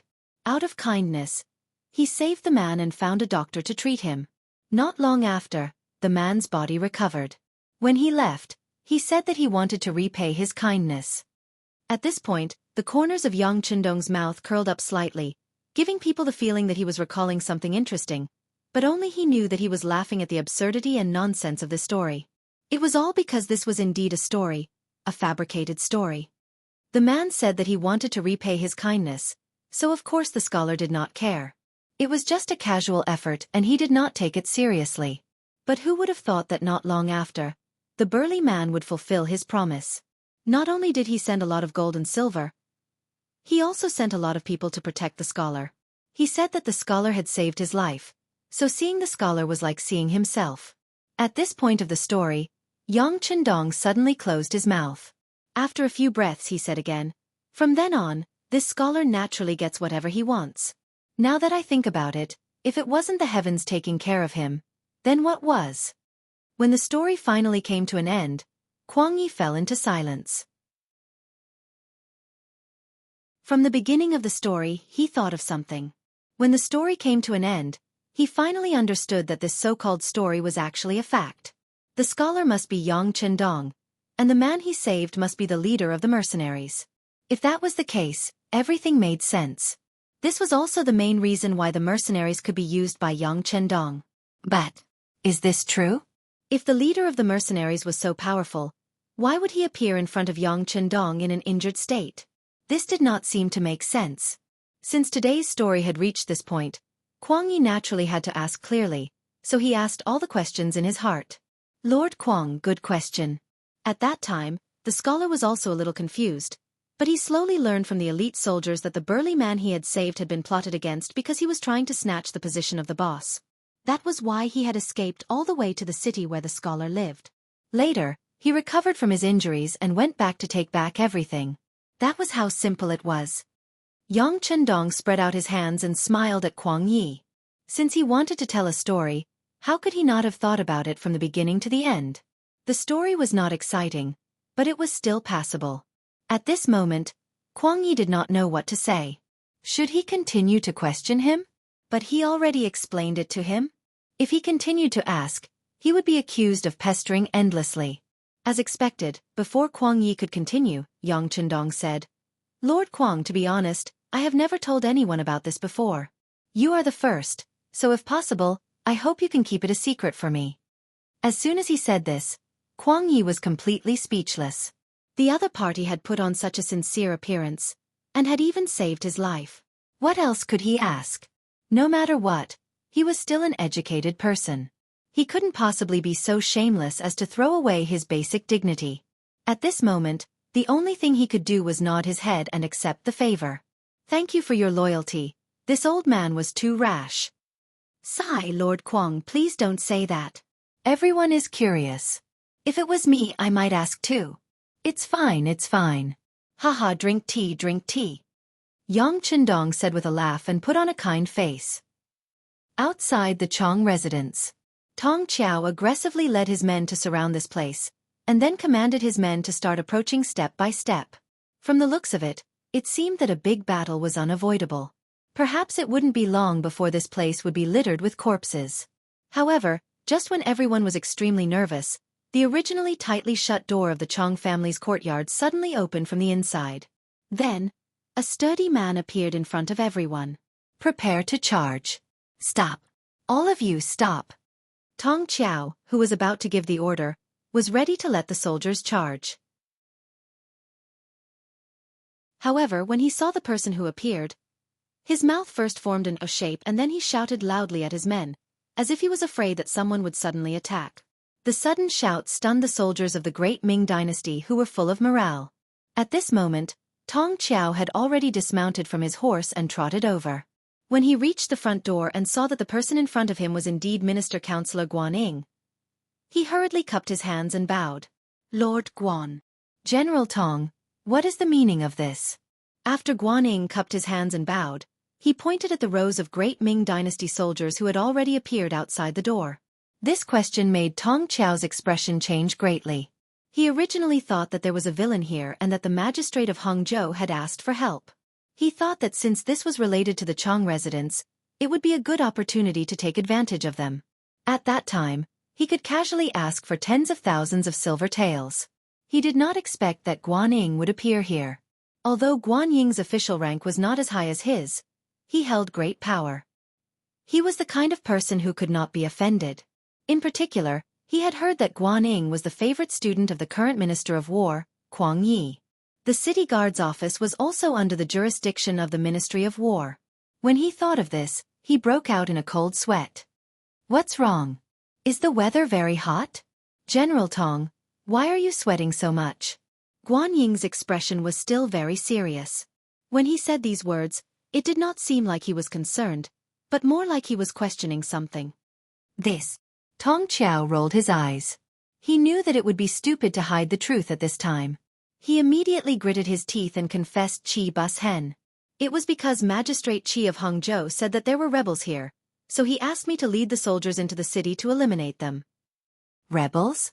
Did they disturb the villagers? Did they occupy the city? Did it cause any chaos? Guan Ying asked one question after another.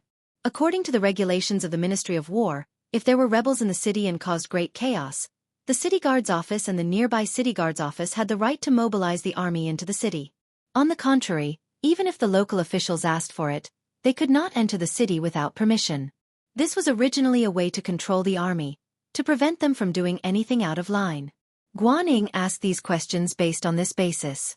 Guan Ying was doing his job according to the rules. Tong Qiao's face turned pale. At this moment, he hated Qi Bus Hen to death. If it wasn't for the fact that he made the situation sound very serious, and even said that there were profits to be made by entering the city, and that after the matter was over, he could just grab a few people and report to his superiors that it was a mess and that would be the end of the matter. Then, he wouldn't have the guts to bring his army into the city. Now, not only did he not get any benefits, but he was also caught red-handed. It was conceivable that if this matter was not handled well, he would lose his official position. Although the official rank of the person in front of him was not as high as his, he was in charge of the examination. If he did not clarify the matter, he was afraid that when the person returned to the capital, he would be locked up and questioned. Since he had done something wrong, he had to accept the punishment. Tong Qiao was a straightforward person. Since he could not find a good reason, he lowered his head and said, "Lord Guan, I acted rashly and believed the words of others. I was wrong." Tong Qiao admitted his mistake so straightforwardly. A gratified smile flashed across Guan Ying's face. No matter what, it was good to know one's mistake and be able to change. Let the soldiers retreat. General Tong, please come with me. Tong Qiao thought that Guan Ying wanted to discuss the conditions with him in private. There was a glimmer of hope in his eyes. He quickly agreed and let the soldiers withdraw, leaving only 2 bodyguards to wait outside. While he was still thinking about what conditions Tong Qiao would discuss with him and whether he should agree to them, the 2 of them had already arrived at the pavilion in the middle of the residence. Tong Qiao, who was about to continue apologizing, finally saw Kuang Yi, who was wearing a long gown and sitting there. When he first saw him, Tong Qiao thought that his eyes were playing tricks on him. He even rubbed his eyes hard. When he recognized that the other party was indeed the Minister of War, Kuang Yi, he was stunned. It would be better if Guan Ying was the only one who knew about the deployment of troops. Although Guan Ying's authority was not small, he was still an official. As long as he gave Guan Ying a way out, there would be room for negotiation. However, if the Minister of War met him, then things would be different. Guan Ying was the superior who was in charge of him. If Guan Ying's upper lip touched his lower lip, his future would be completely ruined.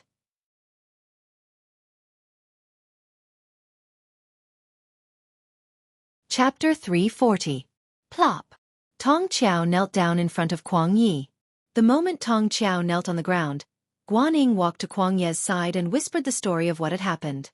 Originally, Kuang Ye's expression didn't change as he sat there, but when he heard the last part of the story, his anger rose. After he heard the entire story, he was so angry that he fiercely slammed the stone table and said, "What a bunch of bastards! Where did they put the great Ming's military law?" Needless to say, he was criticizing Qi Bus Hen. After saying this, he looked up at Yang Chendong and his expression returned to normal. "Duke of Loyalty and Courage, I'm really sorry for making a fool of myself in front of you." Ha! Yang Chendong's lips curled into a smile.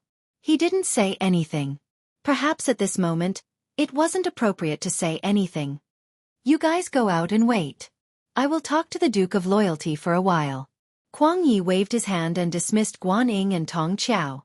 Tong Qiao, who was nervous, bowed his head and left the courtyard. When Kuang Yi was out of sight, he carefully asked, "Lord Guan, is the Duke of Loyalty that Minister Kuang mentioned the one in the north?" "Well, do you know how big of a mess you almost made this time?" Guan Ying nodded his head. When he spoke, the accusation in his voice became more and more obvious. In his heart, he was somewhat unconvinced by the Duke of Loyalty, especially when he saw the real person. He found that the real person was so young and did not have 3 heads and 6 arms. There was a trace of contempt in his heart. It was just that Kuang Yi was his teacher and also his superior. Even his teacher respected the other party so much, so he could not do anything against him. After receiving Guan Ying's accurate answer, cold sweat flowed down his neck. Tong Qiao had long heard of the Duke of Loyalty. This person not only saved the life of the current emperor, Ingzong, but also defeated the elite Walla army. When he thought about how he almost made such a person his opponent, a chill ran down his spine. It really scared him. Under the pavilion, after there was no one else around, Kuang Yi couldn't help but let out a long sigh. "Loyal Duke, I'm not afraid of you laughing at me. You also saw that this is our great Ming dynasty's army. What do you mean that he was bewitched by Magistrate Qi of Hangzhou? It's just that he wanted to enter the city to take advantage of us." The fact that Kuang Yi could see through the matter at a glance was enough to prove that this was not the first time something like this had happened. It also proved that his mind was clear. However, Yang Chendong still didn't reply because he knew that the other party didn't come here just for a simple meeting. There should be a deeper meaning. As for what it was, he had a rough guess. He was waiting for the other party to say it, or it could be said that he was waiting for a good price. Yang Chendong didn't say anything, but Kuang Yi didn't mind. Instead, he continued, Duke Zhongdan, to be honest, the situation in the south isn't good, especially after Zhu Huihua's rebellion caused the Miao people's chaos. Now, there's also the chaos in Guangdong. It has already affected several cities and more than a dozen counties. When did this happen? Yang Chendong had been paying attention to the situation in Guangdong. According to history, this would happen after the chaos in Guangdong. Last year's chaos in Guangdong had already been quelled, but Huang Yuliang had escaped. This time, it was the chaos in Guangdong after his father, Huang Xiaoyang. According to the records, Huang Yuliang was the first to raise his army. However, because of his arrival, Zhu Huihua rebelled first. This was somewhat different from history. I just received an urgent message this morning. As Kuang Yi spoke, he took out a memorial from his arms and handed it to Yang Chendong. Yang Chendong didn't reach out to accept Kuang Ye's kindness. Instead, he waved his hand and said, Lord Kuang, I don't need to read these. You also know that I'm Baiming's subject. Now, my family, foundation, and even my wife are there. Don't harm me. AI, how can you say that? You saved the emperor's life. The earliest title of Duke Zhongdan was given by Emperor Yingzong. How can you say that you're Baiming's subject? Kuang Yi looked like he was seriously trying to reason with him. Okay, Lord Kuang, there's no need to be so clear about this. This time, I'm only returning to my hometown to worship my ancestors. I really don't want to get involved in other things. Besides, Lord Kuang just said that the great Ming dynasty's army is mixed. I'm not an immortal, so how can I help Emperor Yingzong? Yang Chendong waved his hand, showing that he didn't want to continue the conversation. You're not an immortal, but you have a good relationship with the mercenaries. This old man has seen their elegance long ago. They're really the elites of the elites. I'm sure that with their help, the problem will be easily solved. Kuang Yi used this opportunity to finally talk about the main topic. He wanted to use the mercenaries to fight, quell the rebellion, and solve the bandit chaos in the south. Aya, this is making things difficult for me. The number of mercenaries is limited. Moreover, the money needed to hire them is a large number. Can the current imperial court take out that much money? Yang Chendong still refused, but in reality, both sides were testing each other. The southern Ming dynasty was a country that Zhu Qizhen had no choice but to settle for the next best thing. Because everything was forced, the resources that could be obtained were limited. The amount of gold and silver that could be taken from the national treasury was even less. Although in the past year, the situation of the imperial court was much better than when it was first established due to the wealth of the south, it was still far from being able to support two large wars. Yang Chendong said that the cost of hiring the mercenaries was too great. His Majesty really can't take out that much gold and silver. Kuang Yi lowered his head when he said this, but he quickly raised his head again. With an excited expression he said, But isn't there the Duke of Loyalty and Courage? As long as you're willing to vouch for him, that person owes you his life. No matter what, this face has to be given. And as long as we can quell these two rebellions, the imperial court will be able to collect a lot of taxes in less than 5 years. At that time, it won't be a problem to pay the mercenaries enough money. What do you think? What do you think? Yang Chendong bluntly refused. This was clearly Kuang Yi trying to gain something without risking anything. What 5 years? Who knew what would happen in 5 years? If Kuang Yi wasn't here by then, who would he ask for the money? He would never do such a strenuous and thankless job. The Duke of Loyalty and Courage is a kind person. Could it be that you're just going to watch the people in the south suffer the pain of war and have their families destroyed? Otherwise, the mercenaries can send out troops and take away anything they like along the way. How about that? As he spoke, Kuang Yi finally revealed a part of his trump card. Speaking of which, after the Ming dynasty experienced the rule of Ren Xian, the people were still very rich, especially the aristocratic families and those rich businessmen. There were many priceless antiques, calligraphy, and paintings among them. They were existences like treasures. If they were destroyed during the war, they would really be destroyed. Those that weren't destroyed would be priceless in the future. What Ryukyu Island lacked the most right now was people. What the Great Ming Dynasty had the most was people. If they could take the opportunity to snatch some people back, it would be a great advantage. Speaking of calligraphy and paintings, Yang Chendong had thought more than once about opening a huge museum and putting all the good things inside for future generations to admire and observe. He wanted to feel the deep heritage of this country that had thousands of years of civilization. Kuang Ye's words could be considered to have scratched his itch. Even so, Yang Chendong still didn't agree immediately. Lord Kuang, it's not like that. I just saved his life, and he was willing to send people to protect my life and safety. That's all. If I ask for more, I'll be asking for a yard after taking an inch. Outside the Chong family's courtyard, a luxurious carriage drove out of the mansion and went straight to the Hangzhou government office in the city. Kuang Yi sat in the carriage, and there was some disappointment on his face. He had already tried his best to persuade Yang Chendong. This was also Ying Zong's intention. However, who would have thought that the other party still didn't agree? At the end of their conversation, when he asked if he could arrange for some young Ming generals to go to the mercenary camp for training, Yang Chendong directly rejected him with the reason that the base was a secret place. This kind of behavior that didn't give him any face at all gave Kuang Yi a headache. He thought that he had already shown all his cards, but the other party still didn't take them. What else could he do? The good thing was that business was business, and personal relationships were personal. Yang Chendong had a good impression of him.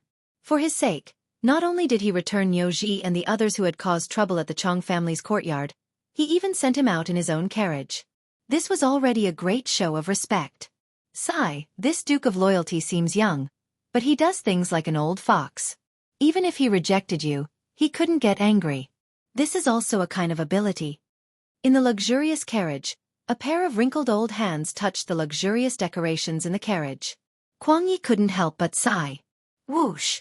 A whistling arrow suddenly whistled in the air. Then there was a burst of chaos outside, followed by the voices of Guan Ying and Tong Qiao. Protect the Lord and catch the assassins. The chaos outside didn't last long. After a series of weapons clashing, it gradually came to an end. Then, Guan Ying's voice came from outside the carriage. Lord, most of the assassins have been killed. Only one escaped, and there are still 2 alive. They said that they were here to assassinate the Duke of Loyalty. Assassinate the Duke of Loyalty?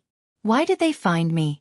Before he could finish his sentence, Kuang Yi suddenly realized that he was in the luxurious carriage that Yang Chendong usually rode in. He immediately laughed bitterly and said, Sigh, I really don't know if they have good intentions or if they did it knowingly.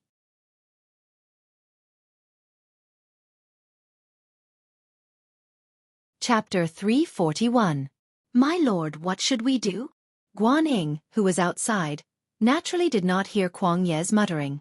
He was still asking for instructions on what to do next. Forget it. Send him to the Duke of Loyalty. Let him deal with him as he sees fit. Kuang Yi lost interest. He did not even bother to ask who was trying to assassinate Yang Chendong. In his opinion, he was young and had power and honor. However, he did not know how to follow good advice. It was normal for such a person to attract assassins. Besides, if he were to poke his nose into other people's business, there was no guarantee that Yang Chendong would not have other thoughts. Since that was the case, he might as well hand the person over and earn a favor. After a short period of chaos, the carriages continued on their way to the Hangzhou government office. At the side door of the Qi residence, which was not far away from the government office, a figure climbed over the wall and quietly entered the Qi residence. The person seemed to be very familiar with the layout of the Qi residence. After a few twists and turns, he arrived at a quiet courtyard. Then he opened a door, causing a creaking sound to be heard as the door opened. As soon as the sound was heard, a scolding sound came from the wooden bed inside the door. Why are you only here now? I'm bored to death here, and the beauties you've found. Just as he finished speaking, there was suddenly no sound. Then the person spoke in a nervous and fearful voice. Who are you? What do you want? Why are you here? I'm telling you, don't come near me. Otherwise, I know martial arts. I'll take care of you. Ouch. Before he could finish his sentence, the person who spoke was already restrained. A sharp dagger was placed on his neck. It looked like he would bleed if the dagger went any deeper. I'm not a bad person. Please don't kill me. Whatever you want, I'll give it to you. I have money, I have a lot of money. Qi Qing's face turned pale and his voice trembled. Spare me, spare me. I'm not a bad person. Please don't kill me. The person who spoke was Qi Qing. After being dealt with by Yang Chendong yesterday, he returned to the Qi residence to recuperate. However, he was not a good person to begin with. Even when he was recuperating, he did not stop. He ordered 2 of his followers to go out and find women for him. Just now, he thought that his subordinates had returned. Unexpectedly, it was an assassin. Moreover, the assassin's skills were not bad. He was subdued in just one move. I don't want your money. I'm here to give you credit. There was no killing intent in the person's voice. Instead, he spoke in a calm manner. Come, let me introduce myself. My name is Wu Yong. You must not have heard of my name, but it doesn't matter. Someone knows me, and he wants my life. I've also heard about you. The reason why I'm looking for you is because we have a common enemy. Do you understand now? Listening to the unhurried introduction of everything, Qi Qing's initial confusion turned into his eyes shining as he nodded his head excitedly. At the Hangzhou government office, knowing that the Minister of War Kuang Yi had personally come, the magistrate, Qi Bushen, brought a group of his colleagues to welcome him. The other officials naturally respected and feared Kuang Yi. Especially when they had done something wrong, they felt uneasy. However, as the magistrate of Hangzhou, the boss here, Qi Bushen, did not panic. After all, he was someone with a backer. His brother-in-law was the current Minister of Rights, Liu De. Speaking of Liu De, his strength was not to be underestimated. In the southern Ming dynasty, Yingzong could not return to the capital after his defeat in the Tumu War. He listened to Yang Chendong's suggestion and split the great Ming dynasty into 2. He came to Nanjing and established the southern Ming dynasty. Since it was an imperial court, it needed the help of hundreds of officials. Zhu Qizhen made the same choice as Baiming, which was to remove the cabinet and let the 6 ministries minister take the lead and directly answer to the emperor. In other words, Zhu Qizhen and Zhu Qiyu made the same choice. They both wanted to centralize power. After establishing the southern Ming dynasty, the first people to be appointed were the ministers of the 6 ministries. Among them, the Minister of Revenue, Wang Zhua, and the Minister of War, Kuang Yi, were restored to their positions. As for the others, Chen Sun, who had come from the northern capital, became the Minister of Personnel. Xiao Chua became the Minister of Punishments. Jiang Yuan became the Minister of Works. Shang Lu became the Imperial Censor, and Yin Qian became the Envoy of Transmission. These people all had one thing in common, which was that they were all officials from the capital. However, only the Minister of Rights, Liu De, was appointed. Speaking of which, as the capital of Nanjing, there were 6 ministries in politics, and there was also the existence of the Minister of State. They were in charge of the affairs in the south. The only difference was that their position was half a rank lower than that of the minister of the northern Ming dynasty. It was this half a rank difference that caused the ministers of the southern Ming dynasty to be moved.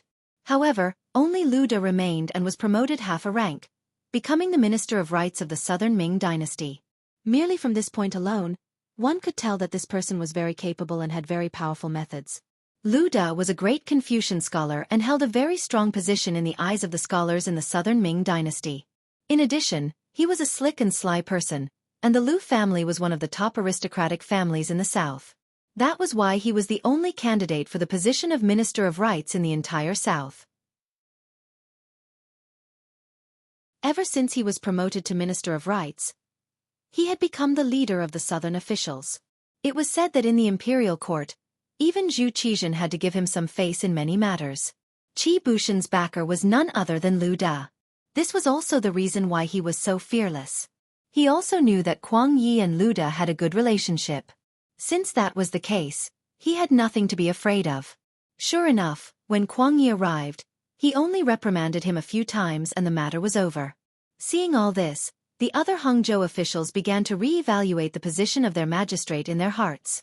Kuang Yi saw all of this, but he did not want to do this. As for the magistrate who dared to ask the Hangzhou guards to help him take revenge, he wanted to directly remove him from his position and even arrest him in prison. However, he could only think about it. His brother-in-law was Lu De, and he could not do anything to such a person. He was only the Minister of War. If he wanted to do anything to a magistrate, he had to get the emperor's approval. With Lu De around, this matter could not be done. Since he knew that it could not be done, why did he have to do something like this? Not to mention that his main focus was now on the two rebellions in the southern Ming dynasty. He did not have the leisure to fight. After Qi Bushen was reprimanded a few times, the matter was over. Out of gratitude, he invited Kuang Yi to attend his family's banquet. With regards to this, Kuang Yi could not help but agree. Since he wanted the other party to be indebted to him, he naturally had to put on a show and agree to it. Thus, the entire Qi residence was decorated with decorations and it looked very lively. While the banquet was still being prepared, Qi Qing in the Qi mansion was also ready. His two attendants escorted the only assassin who escaped during the day, Wu Yong, to the Chong family's residence. During the day, Wu Yong made a mistake in assassinating Yang Chendong and mistakenly ambushed the Minister of War, Kuang Yi. After the matter was exposed and Wu Yong escaped alone, he knew that there was not much chance for him to avenge his elder brother and third brother. The money he brought out from the capital was all used to hire assassins, but they were all killed by Kuang Ye's subordinates. Now, he did not have the ability to organize a second large-scale assassination. In such a situation, he decided to take a risk, or it could be said that he was going to take a risk. Thus, he came to the Qi mansion, found Qi Qing, and told him his plan. It was to send him to Yang Chendong on the pretext that the other party caught him to take credit. As long as he sent him over, he could assassinate him at close range. In this way, he could kill Yang Chendong for revenge and would not have to take any responsibility. Qi Qing was naturally satisfied with this plan and agreed.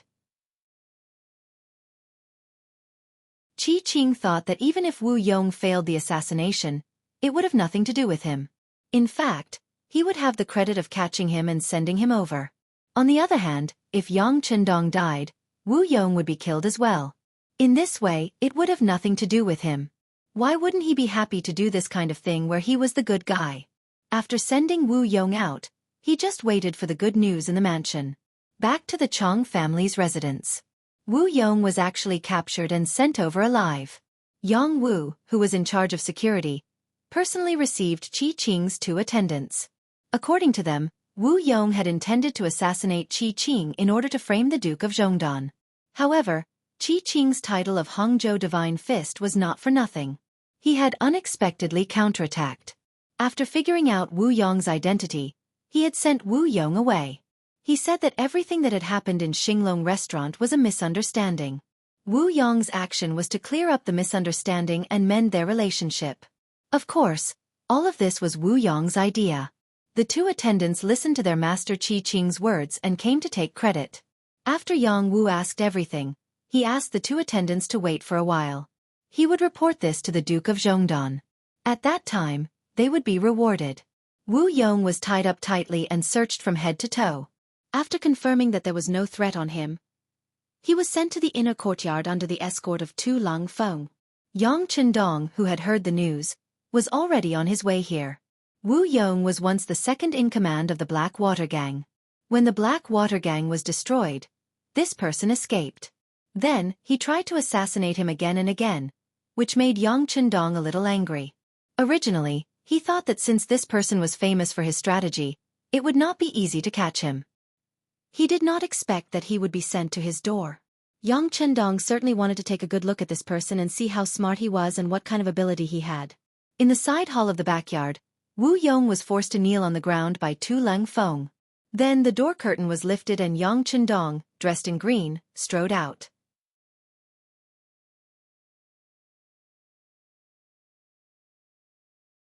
Chapter 342.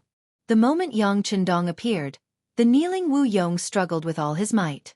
He glared furiously at Yang Chendong, as though he wanted to kill someone with his gaze. Humph. You're about to die, yet you're still so stubborn. Come on. Let him speak. I'd like to see what he can do, Yang Chendong said coldly as he looked at Wu Yong, whose mouth was gagged with a white cloth. This Wu Yong had tried to assassinate him time and time again, especially the last time in the capital. If he hadn't found that lousy team member Yu Yuanbi and let the cat out of the bag, Wu Yong would have suffered a small loss. Today, Kuang Yi had caused him to suffer. Now that he had finally captured him, Wu Yong wanted to see what tricks he could play. Upon hearing Yang Chendong's order, the Leng Feng soldier in charge of watching over Wu Yong reached out to pull off the white cloth. At this time, a conspiratorial smile flashed in Wu Yong's eyes. Although it only flashed in his eyes, it was still seen by Yang Chendong, who was staring at him. Instinctively sensing that something was wrong, Yang Chendong suddenly shouted, "Don't let him open his mouth." Before he could finish speaking, the Leng Feng soldier in charge of watching over Wu Yong had already pulled off the white cloth. However, upon hearing the new order, he instinctively reached out to gag his mouth again. At this moment, a thin silver needle suddenly shot out from his mouth. Due to the Lang Feng soldier's obstruction, the needle that was supposed to be aimed at Yang Chendong instead pierced into his right arm. With a suppressed cry of pain, the member of Cold Vanguard staggered and fell to the ground. Tiger's Mane reacted quickly and reached out to support him. Concerned, he asked what was wrong and reached for the injured Lang Feng soldier's arm with his right hand. "Lu Ping, what happened?" Yang Wu, who was standing behind Wu Yong, saw the sudden change in front of him. He stretched out his leg and kicked Wu Yong. With just one kick, Wu Yong's body bent over. It was obvious that this kick was not light. At this moment, Tiger's Mane, who was inspecting the injury on Lu Ping's arm, said, "It's poison. His entire arm has turned black. It looks like he'll have to amputate it if he wants to stay alive." As he spoke, he raised his head to look at young Master Yang Chendong, who was watching everything unfold. Yang Chendong's eyes flashed with reluctance, but he quickly asked calmly, "Lu Ping, for your safety, your right arm has to be cut off to save your life." Leng Feng, who was called Lu Ping, was a very ordinary-looking young man. Judging from his looks, he was probably not even 20 years old. At this moment, due to the poison acting up, his head was covered in layers of cold sweat and his expression was one of extreme pain. However, when Yang Chendong asked him, he still replied in a clear voice, "Sixth young master, please do it. I'm not afraid of pain. It's just that I won't be able to be a proud member of the Lang Feng soldier in the future. It's not a problem. Even if you lose your right arm, you still have your left arm. You can still do many things. There are many positions in Crimson City that are suitable for you. As long as you're a talent, you won't be buried." After hearing these words, Yang Chendong endured the pain in his heart and stepped forward to pat Lu Ping's left shoulder. Then, with an extremely firm tone, he said to Tiger's Mane, "Do it. Do it quickly." "Young master, don't worry." Tiger's Mane's eyes were also a little red. After receiving the order, Beta Persei handed over a sharp short knife and a bowl of strong liquor. After receiving the white wine, Lu Ping tilted his head back and poured it into his mouth. Then, with a burst of force, he sprayed the highly concentrated white wine onto the short knife. Following the lifting and lowering of the blade, Lu Ping's right arm, which had already turned light black, neatly fell off from his shoulder. The other Lang Feng members hurriedly went forward and carried the unconscious Lu Ping to the back for treatment. Tiger's Mane, Beta Persei, Yang Wu, Yang Chendong, and Wu Yong were left in the side hall. "Young master, it's my fault. I didn't check thoroughly." Yang Wu, who had sent Wu Yong here, had already lowered his head. He had checked Wu Yong's entire body. Only his mouth was not touched because it was sealed shut by the people who sent him here. In the end, it almost caused a huge disaster. Remember, if something like this happens again in the future, remove your mouth. Yang Chendong waved his hand and waved the kneeling Yang Wu away. Then, he strode forward and personally grabbed Wu Yong's chin and dislocated it. After doing all this, he personally reached out and removed the white cloth from Wu Yong's mouth. Then, he said in a voice full of murderous intent, "You're very good. You dare to play tricks under the young master's nose. Unfortunately, you still didn't get what you wanted. On the contrary, in the following time, you'll understand what it means to beg for death but not be able to beg for life." Killing people was nothing more than a nod of the head. But this time, he had seriously injured one of the Lang Feng brothers. Hearing him say that he could no longer be the proud member of the Lang Feng team in the future, Yang Chendong felt his heart bleeding. This was far more painful than being cut by a knife. Since others made him suffer, of course he wouldn't let them have it easy. As for the matter of killing people being nothing more than a nod of the head, He directly threw it to the back of his mind. Jianghu, I'll leave this person to you. I can use any method to deal with him, but remember, he can't die so quickly. At least, he can't die before we've used up all of our methods, understand? Young master, don't worry. Jianghu knows what to do. Wu Yong, whose eyes were already filled with fear, was dragged down. Perhaps he knew what kind of fate awaited him, but he actually struggled madly. At the same time, he looked at Yang Chendong as if there were thousands of words in his eyes. Perhaps he would say, if you want to kill, then kill, let's have a good time, etc. However, Yang Chendong was no longer interested in listening to all of this. He only knew that this matter had angered him.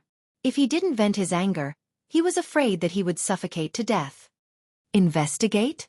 What's going on? Interrogate the people who sent him here as well. We need to get the results as soon as possible. Yang Chendong stood upright with his hands behind his back. When he spoke, a murderous aura naturally spread out with him as the center.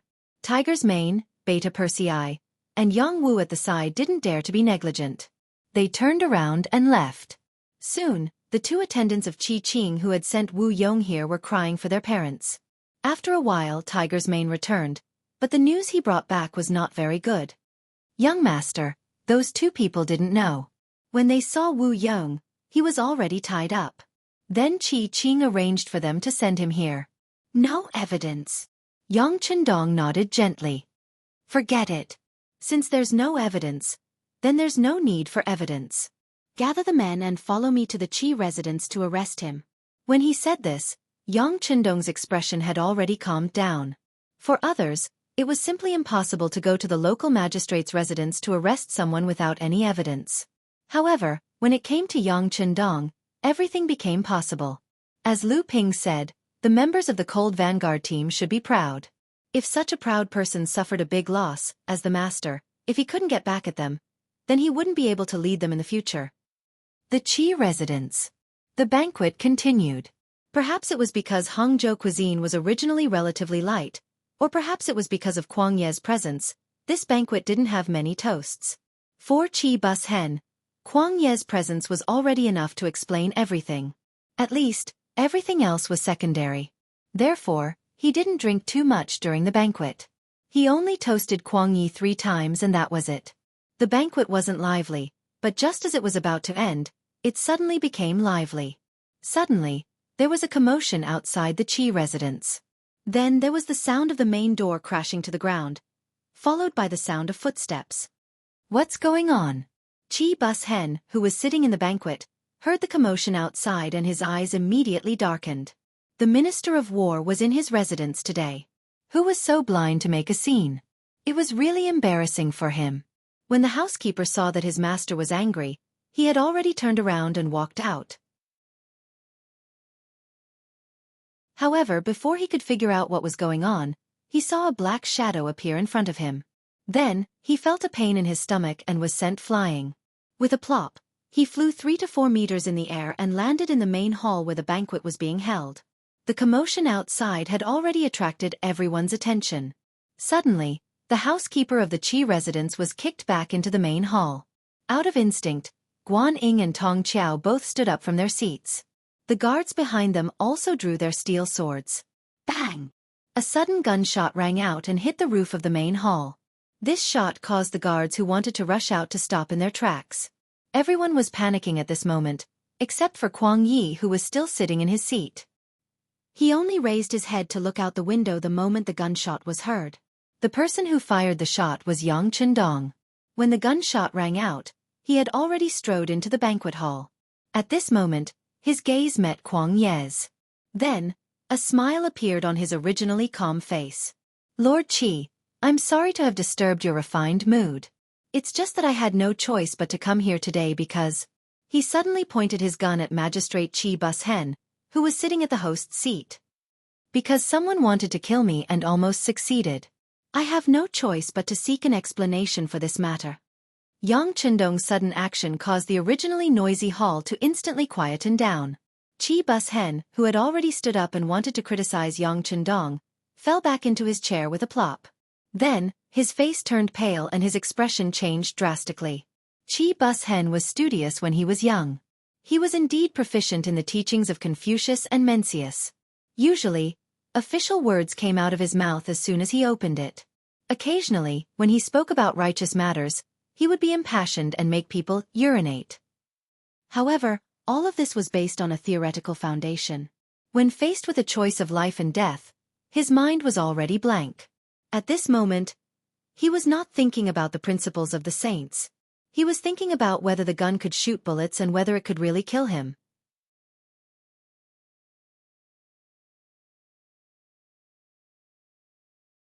Chapter 343. Yang Qindong's action made Commander Tong Qiao, who was about to speak, swallow his words. Compared to the other guards, the Hangzhou City Guard was slightly higher.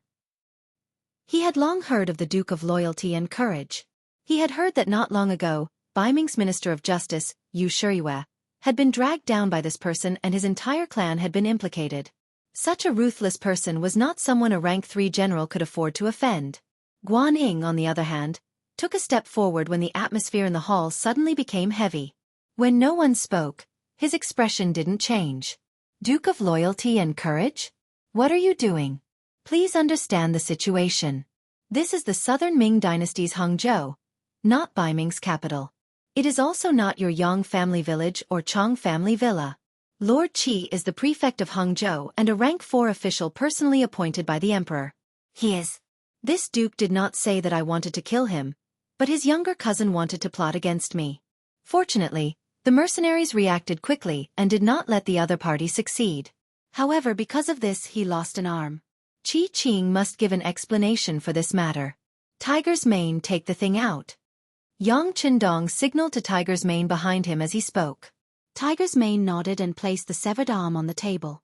The entire arm was still slightly black, and at the same time, it could be seen that the camouflage uniform was wrapped around the arm. When he saw this, Kuang Yi, who had been silent all this while, finally had a change in expression. He suddenly thought of something and couldn't sit still anymore. He stood up and asked, Duke Zhongdan, is that brother's life in danger? His life is not in danger, but his entire right arm is completely gone. Yang Qindong faced Kuang Yi. When he said these words, his voice was clearly suppressed. It's good that he is fine. When Kuang Yi heard that the mercenaries' lives were not in danger, he could not help but let out a long sigh of relief. This time, he had only left the capital to do 2 things. First, it was official business. That was to patrol the various guard stations in the south. This was so that when they really needed an army, they would be able to pull them out and have enough fighting power. The second matter was the secret edict that the emperor had just issued. It was to persuade Yang Qindong to let the mercenaries behind him work for him. At this moment, if the mercenary brothers were to lose their lives, it would be even more difficult to discuss the cooperation. Fortunately, he had only lost an arm, so he was still safe. This way he could be at ease. Of course, this kind of relief was only in his heart. Seeing Yang Qindong appear with a murderous aura and take out a broken arm, he knew that if he did not give an explanation, not to mention the anger of the Duke of Loyalty, at the very least, there was no need to discuss the matter of cooperation. As the Minister of War and an important official of the Imperial Court, Kuang Yi had seen a lot of storms and reacted quickly. After figuring out the key point, his expression changed immediately. Magistrate Qi, what is going on? All of a sudden, he changed the topic and asked Qi Bushen. Many people were stunned on the spot. With such a change in attitude, many people who thought they were smart instantly understood what was going on. Minister Kuang had questioned Qi Bushen for the sake of the Duke of Loyalty. Even though he knew that Qi Bushen had the background of the Minister of Rights, Lu De, he still did it without hesitation. It seemed that the rumors were true. Kuang Yi owed the Duke of Loyalty a life-saving grace and was now repaying him. Qi Bushen also thought the same. He looked at Kuang Yi with a bitter expression and said, Lord Kuang, I really don't know what happened. Why would the Duke of Loyalty question me like this? Could it be a misunderstanding? Misunderstanding? Do you know who the Duke of Loyalty is? How could he misunderstand you? Since you don't know, why don't you ask your cousin to come out and explain it to us face to face? Kuang Yi didn't look at other people's expressions and didn't have time to figure out what they were thinking. He only knew that a mercenary was injured in front of him. If he couldn't give a suitable explanation, It would be impossible for him to cooperate with the other party. For the sake of the country, for the peace of the South, and for the South Ming to have the capital to contend with Baiming, not to mention a fourth-rank magistrate, even if Minister Lu De was here, he would sacrifice himself when necessary. Perhaps no one except Yang Chendong could understand Kuang Ye's thoughts at this moment. Qi Bus Hen didn't understand, so he was a little conflicted about calling his cousin out. But in front of Shangguan, he couldn't say anything to refuse. He just stood there and didn't say anything. He just wanted to use this method to resist. Once Kuang Ye's anger dissipated, perhaps there would be a chance to save the situation. Qi Bus Hen thought himself clever and didn't say a word. Yang Chendong saw through his thoughts and smiled coldly. Oh, it seems that I've made a mistake. Since that's the case, I'll take my leave. Sorry for the disturbance, ha ha ha. After saying this with a faint smile, Yang Chendong prepared to turn and leave. However, before he could take a step, Kuang Ye's voice rang out. Qi Bus Hen, I told you to find my cousin, but you didn't hear me. Guan Ying, bring some men to the back residence and find him. Kuang Yi actually ordered a search of the residence. This was tantamount to falling out completely. Although it didn't matter if he offended a small fry like Qi Bus Hen, what would the Minister of Rights, Lu De, think? How would he deal with him when they met in the Imperial court? Not to mention, the two of them had a good personal relationship. Why would he do this? Wouldn't there be no room for negotiation? At this moment, Tong Qiao, the commander of the Hangzhou city guards, and Guan Ying were stunned. Even the prefectural magistrate, Qi Bus Hen, was shocked. Only Yang Chendong stood there with a faint smile on his face. He already had a plan for what he would face today. From the looks of it now, everything that had developed was going according to his imagination. It seemed that the Southern Ming Empire had indeed encountered a big problem this time. The other party's intention to invite him and the mercenaries to come out of seclusion was obvious. Lu Ping's right arm was completely crippled. It was impossible to say that Yang Chendong wasn't angry. However, if he wanted to take revenge, there were many ways. For example, he could secretly kidnap Lu Ping, or let the members of the Cold Blade Division pretend to be bandits and rush into the Qi residence to kidnap Lu Ping. No matter which method it was far better than openly denouncing him like this. However, he didn't have a choice. He wanted to see how Kuang Yi would deal with it and where his bottom line was. Only by probing him would he be able to make more practical demands in the negotiation process to satisfy Xianxia's development. Kuang Ye's performance didn't disappoint Yang Chendong. At least he knew that the other party was sincere. Since this was the case, many things would be much easier to handle. Guan Ying, who was called out, didn't understand why Minister Kuang Yi was so angry. However, since it was an order, as a subordinate, he had to obey. Immediately, he pointed at a few of his guards and led them to the backyard of the Qi residence. During this process, Qi Bushen really wanted to step forward and stop them, but when he saw the dark expression on Kuang Ye's face, Tong Qiao staring at him, and Yang Chendong standing there calmly, he didn't do anything to stop them. He had just tricked Tong Qiao and almost caused him to lose his official position. He must be holding a grudge in his heart. If he dared to openly disobey Kuang Ye's orders, Tong Qiao would be the first to jump out and teach him a lesson. It was also equivalent to performing well. The situation was stronger than the person. Not to mention the Duke of Loyal Courage, who was staring at him like a tiger watching its prey. That person had a flintlock in his hand. It was said that when he was angry, he even dealt with the Minister of Justice of the Northern Ming dynasty. Moreover, the Minister of Justice was the trusted aide of the Emperor. He was just a magistrate. How could he withstand it? Qi Bus Hen stood there tactfully and didn't speak. Time passed quietly like this. After a while, a roaring voice came from the backyard. What are you doing? Who are you? Let me tell you, this is the Qi residence. I want to see my cousin. I want to see the magistrate. Don't shout, or I will teach you a lesson. As for the person you want to see, you will see him soon. Guan Ying's voice came from afar. Then, Qi Qing, who was tied up, appeared in the front yard in front of everyone's eyes. Qi Qing's hair was disheveled and there was an obvious footprint on his chest. It was obvious that he had been kicked when he resisted just now. Normally, he wouldn't even dare to imagine such a thing. His cousin was the magistrate of Hangzhou. As the saying goes, even if you don't respect the monk, You still have to respect the Buddha. Who in Hangzhou would dare to treat him like this? But today, such a scene actually happened. He couldn't help but feel as if he was in a dream. When he entered the front yard and saw Qi Bushen, Qi Qing, who was known as the Hangzhou Divine Fist, cried bitterly and shouted as if he had been greatly wronged, "Cousin, save me, save me! Don't panic. I am the magistrate. I won't let anyone wrong you." At this moment, Qi Bushen had returned to his original official appearance. He finally understood what was going on. If he really allowed someone to take Qi Qing away in front of him, he wouldn't be able to keep his position as the magistrate anymore. If he couldn't even protect his family, who would be loyal to him? A person's life was just a thin layer of skin. For this face, even if he had to face Kuang Yi, the minister, he had to do it. Presumably, once this matter spread out, his brother-in-law, Lu Da, who was in the capital of Nanjing, would understand what he was doing now. You're tuning in to the Wisdom Diary YouTube channel. Don't forget to subscribe and join us on this journey to catch the most captivating stories.